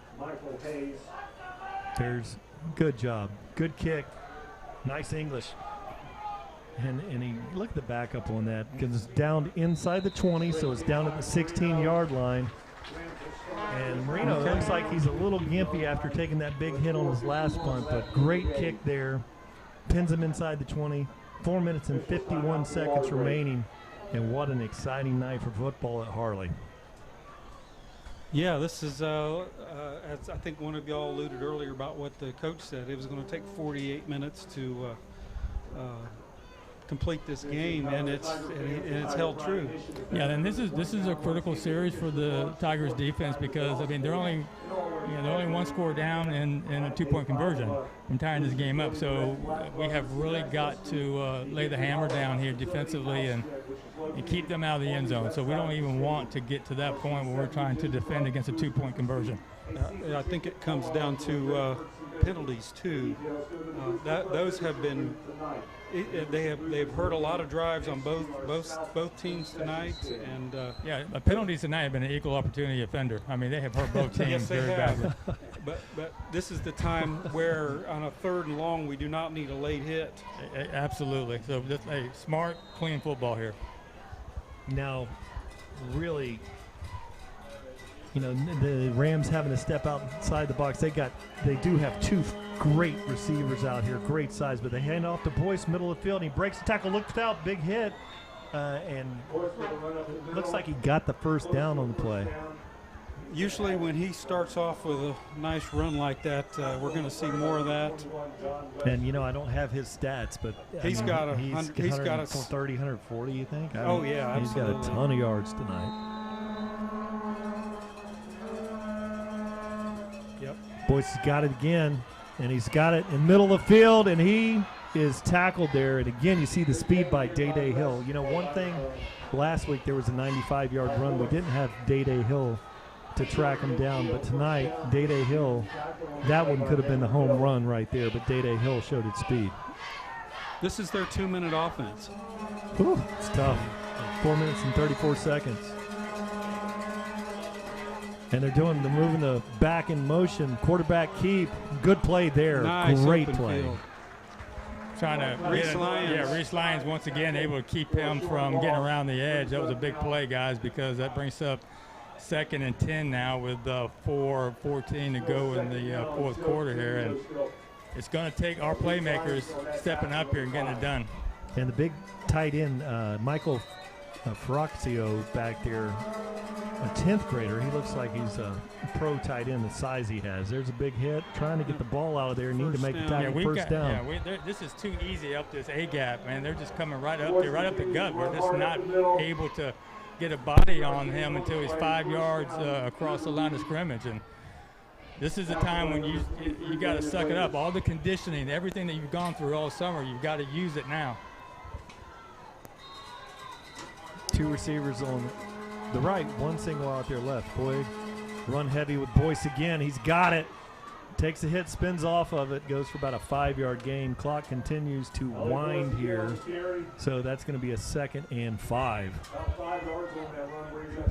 And it makes you wonder why ever throw the ball with a weapon like this. Ollie Boyce Jr. He's a killer. And Palmetto jumps offsides again. That is just... That's what we talked about. We can't have crucial penalties. So that's going to give them a first down. Yeah, stops the clock. Good point, Brian. Stopped here, and then you jump offside, stops the clock.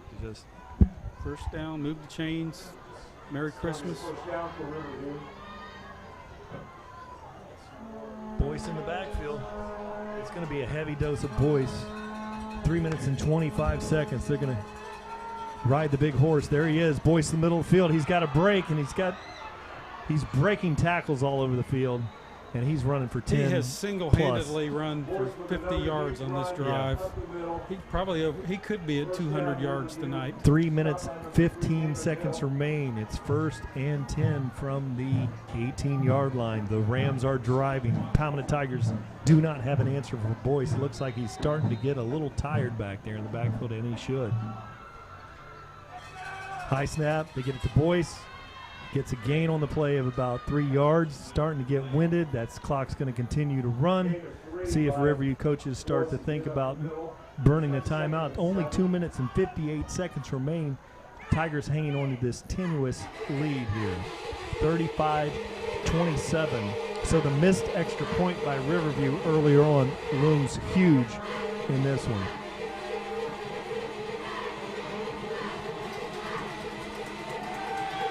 Boy, they're in no hurry. Boyce has it, and he takes a nice hit there. He goes for about a 2-yard gain.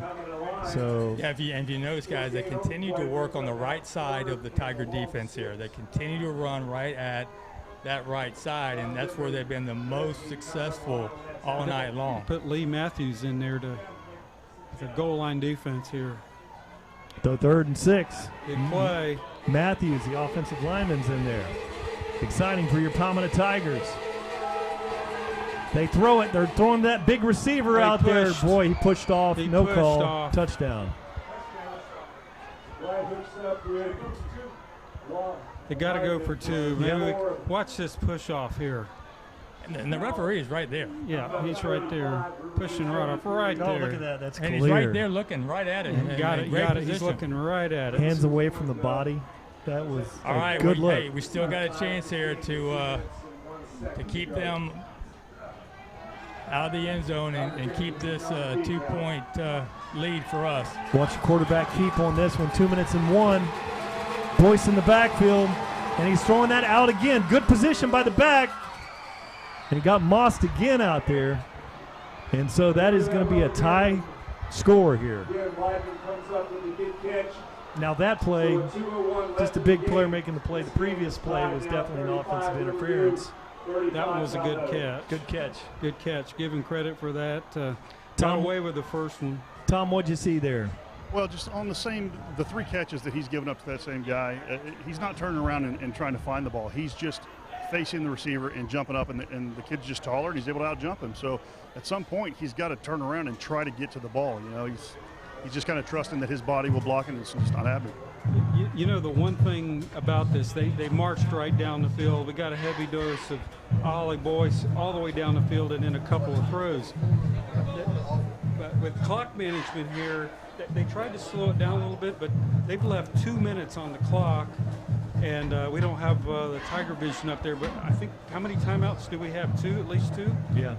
So all we got to do is get down the field and get in field goal range here. Well, you know, one thing we've seen, we can execute the 2-minute off. It's got to be very careful not to turn it over. Right. You know, throwing the throws to the middle of the field, you don't want to throw a lot of those routes because the ball sails on you. It's an interception. You guys were talking about that catching that fair catch. This is a little more pressure than the last couple, so hopefully they'll be able to get a hold of it. Thanks, Tom. Now here's a kick. Let's get a good kick. It's gonna be a sky kick. And it's a high one. Oh, found a hole back there. Out of bounds. Get out of bounds, ball. It's out of bounds. Scary moment there. So that's going to be out of bounds. So that's going to be on the 40, 35. Knock him back, make him kick it again. We could do that. We're talking it over right now. Yeah, you know what? And I don't know what the right call is here, but we know that this kid can kick. He's when he had his only kick of the night, when he really reared back and kicked it, was an outstanding kick. But it will be returnable. It would be. So I would want our guys to have an opportunity. On the clock. Yeah. Let you've got Butler and you got Satan Hickson and you got some guys. And if they break it, what I would have them do is fall on like the 2-yard line, so we don't give them the ball back. Yeah, and then just run the thing in. Wow. Here. We'll make them kick it again here. Okay. So from the 35. So now, if you do another short kick, we're going to have the ball at midfield with a couple minutes on the clock. So if you kick it deep, you're going to be kicking it to one of our dangerous returners. You've got to have LaJonte Wester back there. And 5 yards closer. You got Bubba Butler back there. Bubba. And Jonte's. And Jonte's up. He's kind of going to. Jonte's going to sneak back there. Here is what I believe. I would do the sky kick again. Yeah. Just to keep it away from him. I don't know, Ken. You're going to give up the ball at midfield here because you're going to be kicking it. If he just kicks it a little farther, make the 5 yards up, you can tell what he's going to do based on how he lines up. You got a great defense. The defense is, there's 35 points on the board, but that's been a really sound defense that's been, gashed on a couple plays, and then he's going to pooch it. Palmetto had good field position. So, Kent, he's pooching it from the way he's lining up. Get a kick out, a good service with DeVito Zotto. And let's see. It's a high kick. Catch it. There you go. Didn't fair catch it. He's trying to get a gap. He's at the 50. And there it is. Great return. They Hill on that. It is like I need to try and make up something here. I got. Wow. I gave up that touchdown, even though I had great coverage. Let me see if I can pick up some yards here and help my team out. I tell you what an exciting play. That was nearly a dagger to end this one. Now Palmetto in very good field position. Ball is at the 47-yard line, 48-yard line. 1:59. Game knotted at 35. Okay. So we have all of our timeouts according to the TigerVision scoreboard. We've got 2 minutes, and we got the ball at midfield or on their side. It looks like, right? 47. Yep. You just said 47. So 47. Couldn't ask. This is what they do every day, right? Exactly. You couldn't ask for a better situation to finish this game off. Well, we always talk about the playmakers that we have on offense. This is their time to shine. This is their time to show Manatee County what they're made of. So it's just it's a matter of us coming out here and still playing loose. You can't play tight here. And I think that these kids have been in these type of situations 100 times in their career. They know what to do. They're not nervous right now. Every single one of them, they want the ball, and they want it now. You think they run the no huddle here? I think you got to. I think you run them. You come off, running now. Riverview in a 3-man front. So they're playing back. They're playing back. Like a nickel. Got a little nickel coverage going. Butler in motion. They fake it to him. Here's the middle screen. Oh, and he's going to be tackled. Ooh, great heads-up play there. Peeling back there. Johnny Jones was hit. Yeah, it's going to be a incomplete pass. It was. He never had And possession. it stops the clock at 1:53. I like that call. It's just they were ready for it. Heads up by Ryan Cotton to peel back off of that. They've been ready for that play all night, though, Kenny. Yeah. Yes, true. Yeah. Now Kobe Mays is out here wide, 3 out there to the right. Option. There goes Johnny Jones. Cut it out there and run, Johnny. Ooh, big hit, but he goes for about a 9-yard gain. So good down and distance here for the Tigers. No hurry here. 1 minute and 40 seconds. No panic in this offense. We do have a Riverview player down after he collided with Johnny Jones, which is like trying to hit a cinder block. Yeah, he was running full steam. Watch the acceleration here. He just yeah, he's sold out on this play. watch this. Oh, Very close to the first down. So it's about 1.5 yards short. third, so you can open the playbook here. 2 down territory. Have to get the first down regardless. You want to do something simple with them being able. These guys know how to scout. And I've listened to the defensive coordinator enough here in the press box to understand they know how to scout. And, some of the things that they would be looking for here would be a quarterback keep, because Anthony Marino has had, so much rushing success. It's 3rd and 2. And so I got to tell you, the play they haven't really stopped on us is that option play. Anthony's been running that pretty well. That'd be the perfect call right here, because they haven't shown that they can stop it yet. And the thing is, he hasn't really he just pitches it. It's almost not even much of a read, but our backs are so quick, they get outside and they get into open space and make a big play.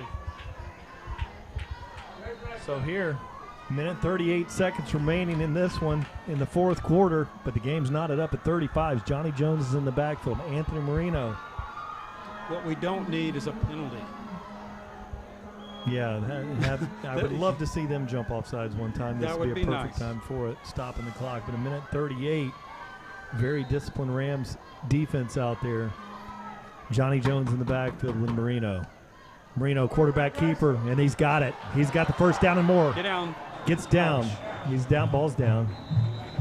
So that is the first down. Now let's go.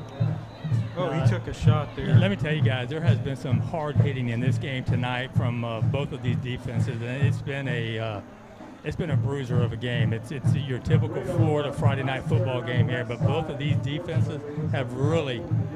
This is. Oh, we've got holding. Where is the holding? That's holding. Where is the holding? Maybe we can catch that on the North Manatee Realty camera there. I didn't see it. Anthony showed good foot speed getting out there. Holding penalty. It's going to back us up 10 from the spot of the foul. So we go from a 3rd and 1 to a 3rd and 11. Well, no matter what, it's away from the play, and it's just. That's what I just said. No Yeah. penalties. No penalties.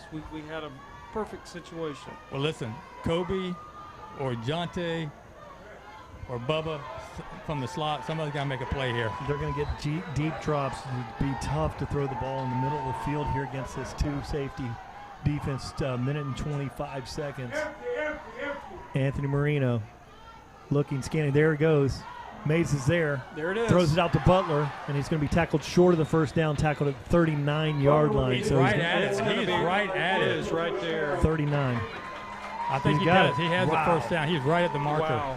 That little pivot he did at the very end of the play was able to give him just enough yardage. What We a can great pick this route. pivot up here. Brian's talking about. Right there.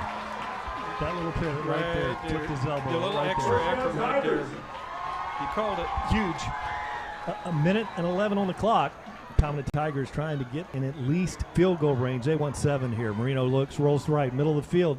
Gets the ball. Let's go. And he takes it down for another first down. So Palmetto Tigers moving. Okay, timeout. Yeah, and that's a gutsy call right there by Coach Marino, throwing that thing in the middle of the field against these dynamic linebackers for the Rams. But it pays off here. We pick up another first down. The clock is stopped with 58 seconds, and we got 3 timeouts. We have 2, and they have 2. Okay, thank you, so, well, I'm Rick, just. I have the telestrator in front of me. You got to be so excited coming off a 2-minute drill. You're coming out, and the one thing in throwing the ball in the middle of the field like that, with all the adrenaline that's going, so many times you sail. On a short inside route like that, you just get excited and the ball sails. You got to have a lot of confidence. Yeah, and they were really giving them a lot of cushion. Anthony really had 2 targets there that he could have thrown to, and I think the coverage was a little soft. Right there, he had 2. Actually, a third receiver there. Pretty good throw. We need about. We need about 7 to 10 yards to have a decent shot at a field goal. I'll take that touchdown first if we can get it. All right. So 58 on the clock. Palmetto Tigers. We got to stop it trying to get in for the win against the Riverview Rams. They have been a tough opponent tonight. Game is knotted at 35. The official crew is talking things over. The official crew has got to be tired as well. Yeah, it's been a long night, high humidity, and a nail biter of a game here. Anthony Marino leading the troops on the balls on the 29-yard line. Johnny Jones in the backfield. Blitz, throws wide route. He's got a receiver open, catches at the 4-yard line. That is Bubba Butler. Okay. You want to manage the clock here. It's very critical. Watch the blitz. He throws it up against the blitz. Right back at it. Smart he didn't call, even see that smart ball throw. to the last second. He had his hand up still waving for the ball. It was halfway to him. He didn't even see the ball until the last second to catch it. Yeah, Tom, I think that Anthony had to throw that a little bit earlier. He threw it right into the blitz. He threw it before his break there, Tom. He threw that so early. You want to make them burn their timeouts here. Okay. Roll. Good. That's fine. Okay. That's fine. Make them burn their timeouts. 39 seconds on the clock. The 1-yard line. Ball's at the 1. That's okay. Palmetto with a timeout. Their second timeout. Okay. So here's how it sets up, folks. Second, and it says 6 here on the board, but I think it's 2nd and 2. Ball is on the 2-yard line, Ken. Ball's on the 1-yard line. Ball's on the 1-yard line. So here's the goal line. Yeah, so 2nd right there. and 1. Thank you, Tom. Tom right down on the spot. You got a good look. I see Tom is in excellent position. He'll be there to get, of course he is. He'll be there to get the look right down the goal line. 35 seconds. Tom Porter, we need a block, buddy. I'm telling you, I'm ready. Put me in, Coach. Hey, guys, how about Anthony Marino again having to put the ball up like he did, in the face of that rush, having to put that ball up. Amazing. So he threw that one so early before the route developed. No penalties. He's going to be behind the center. Quarterback. So sneak. Look for the sneak. Here comes the sneak, and they come in the A-gap. Running hard there. And that's going to be 6. Let me tell you something. You can hear in the Riverview, you can hear the coaches over here. They were expecting a quarterback sneak. We fooled them on that one and gave it right to the tailback of the A-gap. They were not even ready for us for the first time all night. Anthony was kind of leaning toward the left. They had they kind of had a gap over their left. Set it up. Right there, as Brian's saying, there's just a little gap bit of over there where he was able to squeeze and they fill that gap, expecting the quarterback running in there on the sneak play, hand it off the back, and really still good defense. But the score, so your Palmetto Tigers lead this one 41-35. Very, very important extra point here for Billy Panetta. Snaps good, holds good, kicks good. Tigers lead this one 42-35. 32 seconds remaining in this one, Ken. Hey, Tom Porter, can you give us a update on the player down on the field there on the sideline over here? I think it's Bubba Butler. I see him now. It's Bubba. Bubba came to the sideline, went down. I don't know what happened, but they're carrying him. The trainer's carrying him now to the bench. Okay, interesting. What do we do on this kickoff here? Tackle. I think that, yeah. Block and tackle, of course. I mean, I think we just want to kick it as Squib deep it? as we can. I We don't know. squib it? I mean, hey, listen, you're the pro. Yeah, you're the special teams guy, Ken. Come on. I would squib the thing hard down the field. The last kick they had, we got out of coverage, but it squibbed down the field, and even the guy fumbled it, and he still made a good run. And we should have been Johnny on the spot and cover. We just got to cover this thing. Wow, what an exciting game here tonight. 32 seconds on the clock. They And look is like that Gonzalez or Pineda out there? Pineda. It looks like Gonzalez. They're both left-footed, yes, that's what makes it hard. and they're both 42 and 43. 43, yeah. And that looks like 42 to me. That looks like Rafael Gonzalez, who's just coming off. And Rafael has a little bit of a stronger leg, very similar in his approach, left-footed. And so that kind of tips to me that he's going to kick the ball away. Robbie's Stevenson's yelling something out there. 32 seconds on the clock here. Tigers trying to hold on to this 42-35 lead here. Gonzalez with a kick. It's a pooch kick, and it's going to be fielded at the just short. He didn't let it bounce. And looking for the edge, and he slipped on his cut at 27. That worked out just fine. 30 seconds on the clock. Okay, we survived. Now, he went a long way for only 2 seconds to come off the clock there. Yes, and we should have bumped the timer keeper. He's right next to us. Hey, start that thing. All right. Tom. I tell you, there were some hard blocks out there on that kickoff return. The good thing about their offense, they're going to have to throw the ball here. Tiger fans, you know it's an exciting time when you look up at the booth and all three of the announcers are standing on their feet watching the game. I love it. Well, you're standing. I don't have any choice. All right. 30 seconds remain here. Tom Porter with the best seat in the house down there. Watch out for number 1 here. Look out. He's going to be the guy. Jump ball receiver here. He looks, He throws it out there, break on that ball, and then it's incomplete. So now there's 26 seconds left on the clock. That'll bring up a 2nd and 10. So the important phase of the day here is keep everything in front. Got to keep everything in front of you, Brian Bonador. Yes, and they got a guy down. He's going to have to come out. Is that a 10-second runoff? Not here. Not here. Not but here in high school football. If it was a Sunday game, possibly. Do they still play games on Sunday? Yeah, I think they just started. All right. A big one. He rolls to his left. He's looking for that hitch down the sideline again. Bam! Ooh. And that's going to be caught. Somebody Let's took see. a shot It's over at there. the 5-yard gain, and he goes out of bounds. So 19 seconds on the clock. So now here you've got that outlook right there. That's when you run that same route and turn it up the boundary. We got burnt on that early in the game, and we missed that pass. That's right. You cannot sell out on that hitch, on that out route here for the Tigers. He throws.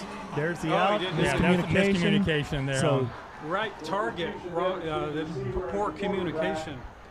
all right, Porter, how's your look down there? Man, I'm so nervous.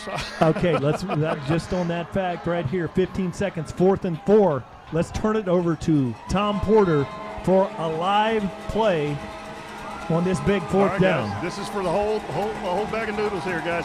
Here we go. He's going to take the snap. Drops back. He's looking to his left. Some kind of little screen option, and he's going to be run out of bounds with 11 seconds left. So that's our ball. That's the end of the game. Tigers. Great call, Tom. Over.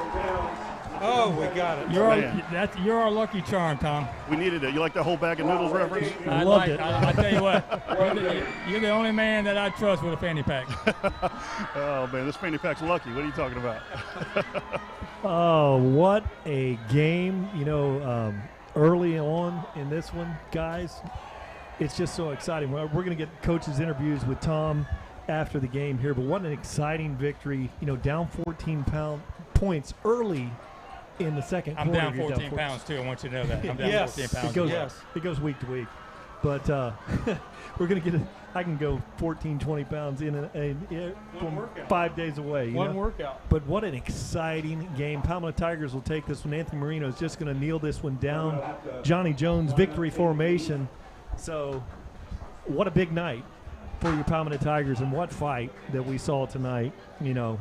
Down 21 points early in the second, or down 14 points, 21-7, and to come back off the mat and to finish the way that these Palmetto Tigers finished tonight. What an exciting night here on TigerVision, presented by Conley Buick GMC. The clock runs to zeros. Your Palmetto Tigers have a victory. What a win. Nice job here. Luke, bustle up and congratulating the guys in the booth. Rick, we're going to get some stats here from Steven Johnson. Then we're going to kick it to the Hungry Howie's post-game report after talking with the coaches. Rick, what you got for me? I tell you what, I'm just so proud of the entire Tiger team tonight to bounce back. It was looking kind of bleak there early on in the first quarter, down 14-0. Started having flashbacks, Kenny, of last week against Manatee. But they found that edge that they needed to continue to fight, and that's what you want your team to do when they're down, to fight. They did that all night. It was never easy for them. There was never a time when you could take a breath up here in the booth. So just very proud of the effort tonight, and to come out with a big win against a team that I thought was extremely athletic, and very impressed with that Riverview team tonight. Well, guys, let me talk about the statistics here provided by Steve Johnson. This is pretty exciting stuff here.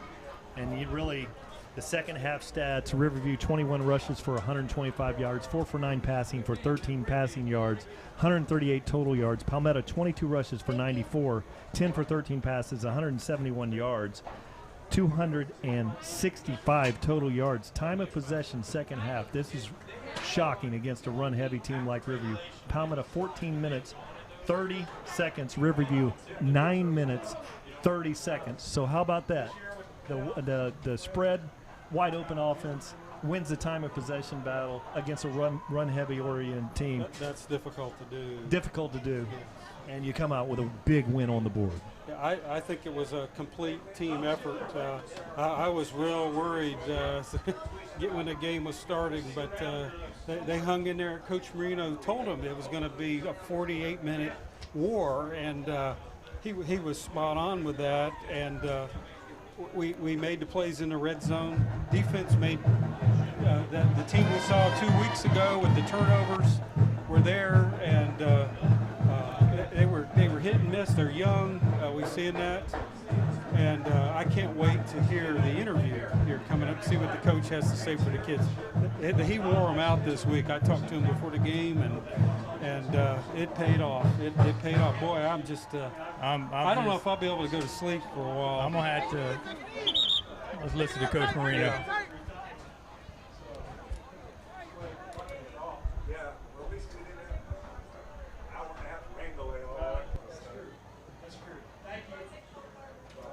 Hey, first, I couldn't be more proud.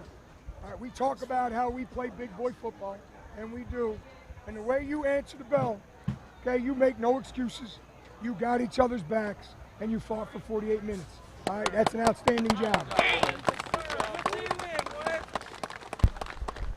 Gentlemen, a lot of people would complain if you're out, your middle linebacker in Kendall. If you're down, Brandon Wade is your other middle linebacker. A lot of people complain and use that as an excuse. You didn't. When your number was called, you stepped up, and you gave it everything you had. Gentlemen, that's all we ask. This game is a battle of will, and you showed more will than they did tonight. Congratulations.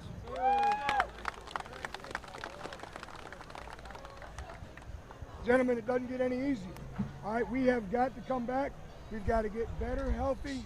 All right, we got to get ready to go to work again tomorrow, and we got to get ready for next week. All right, we got another heavyweight fight next week. All right, 8:30. Great job. Let's go. Bring it in tight.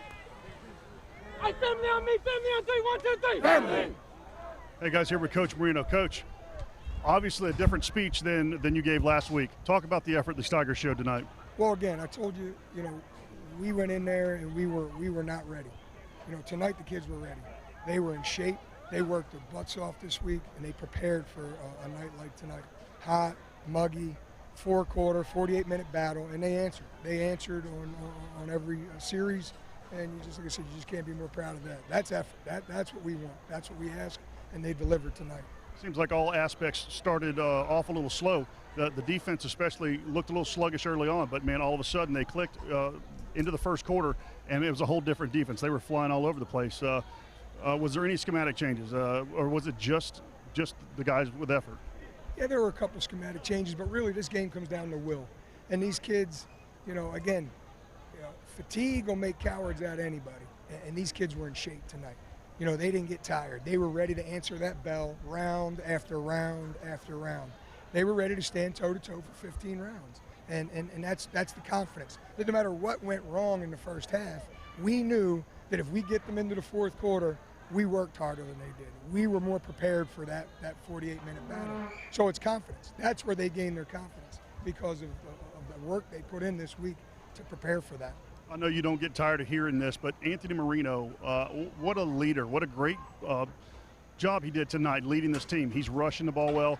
But specifically tonight, I saw 2 different plays where there was not a receiver open. He threw them open down here on this end, and then late in the game on the other side for the big play. Talk about his progression as a leader and as a quarterback, not just scripting the plays when it breaks down, having the mind set to throw it away or to lead his receiver to a catch. Well, first, it's twofold.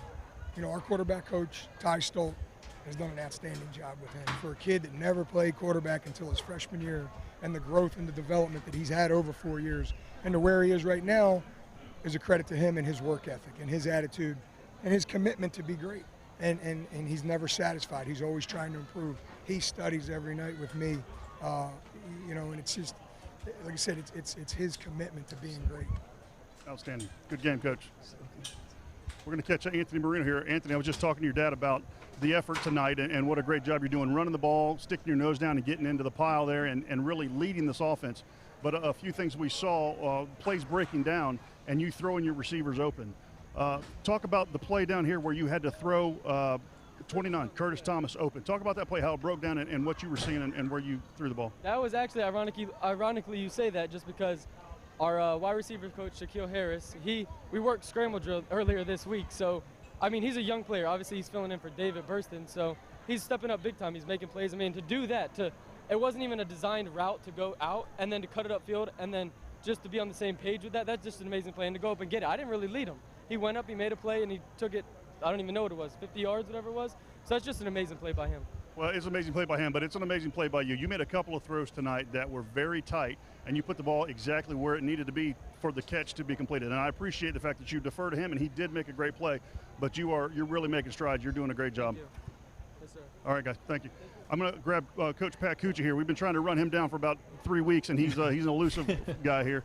Coach Cucci, defense has been an issue for you. We talked about it last week about the effort against Manatee, and starting out early this game kind of seemed like the same thing. Talk about what you did to get these guys motivated, to get them moving in the right direction, and get the defense humming like it was. It's a confidence thing. These guys just need to learn how to play together. That's all it was. And once they realize that they can play with these guys and they're not on a different playing left field, they answered the bell. And we challenged them.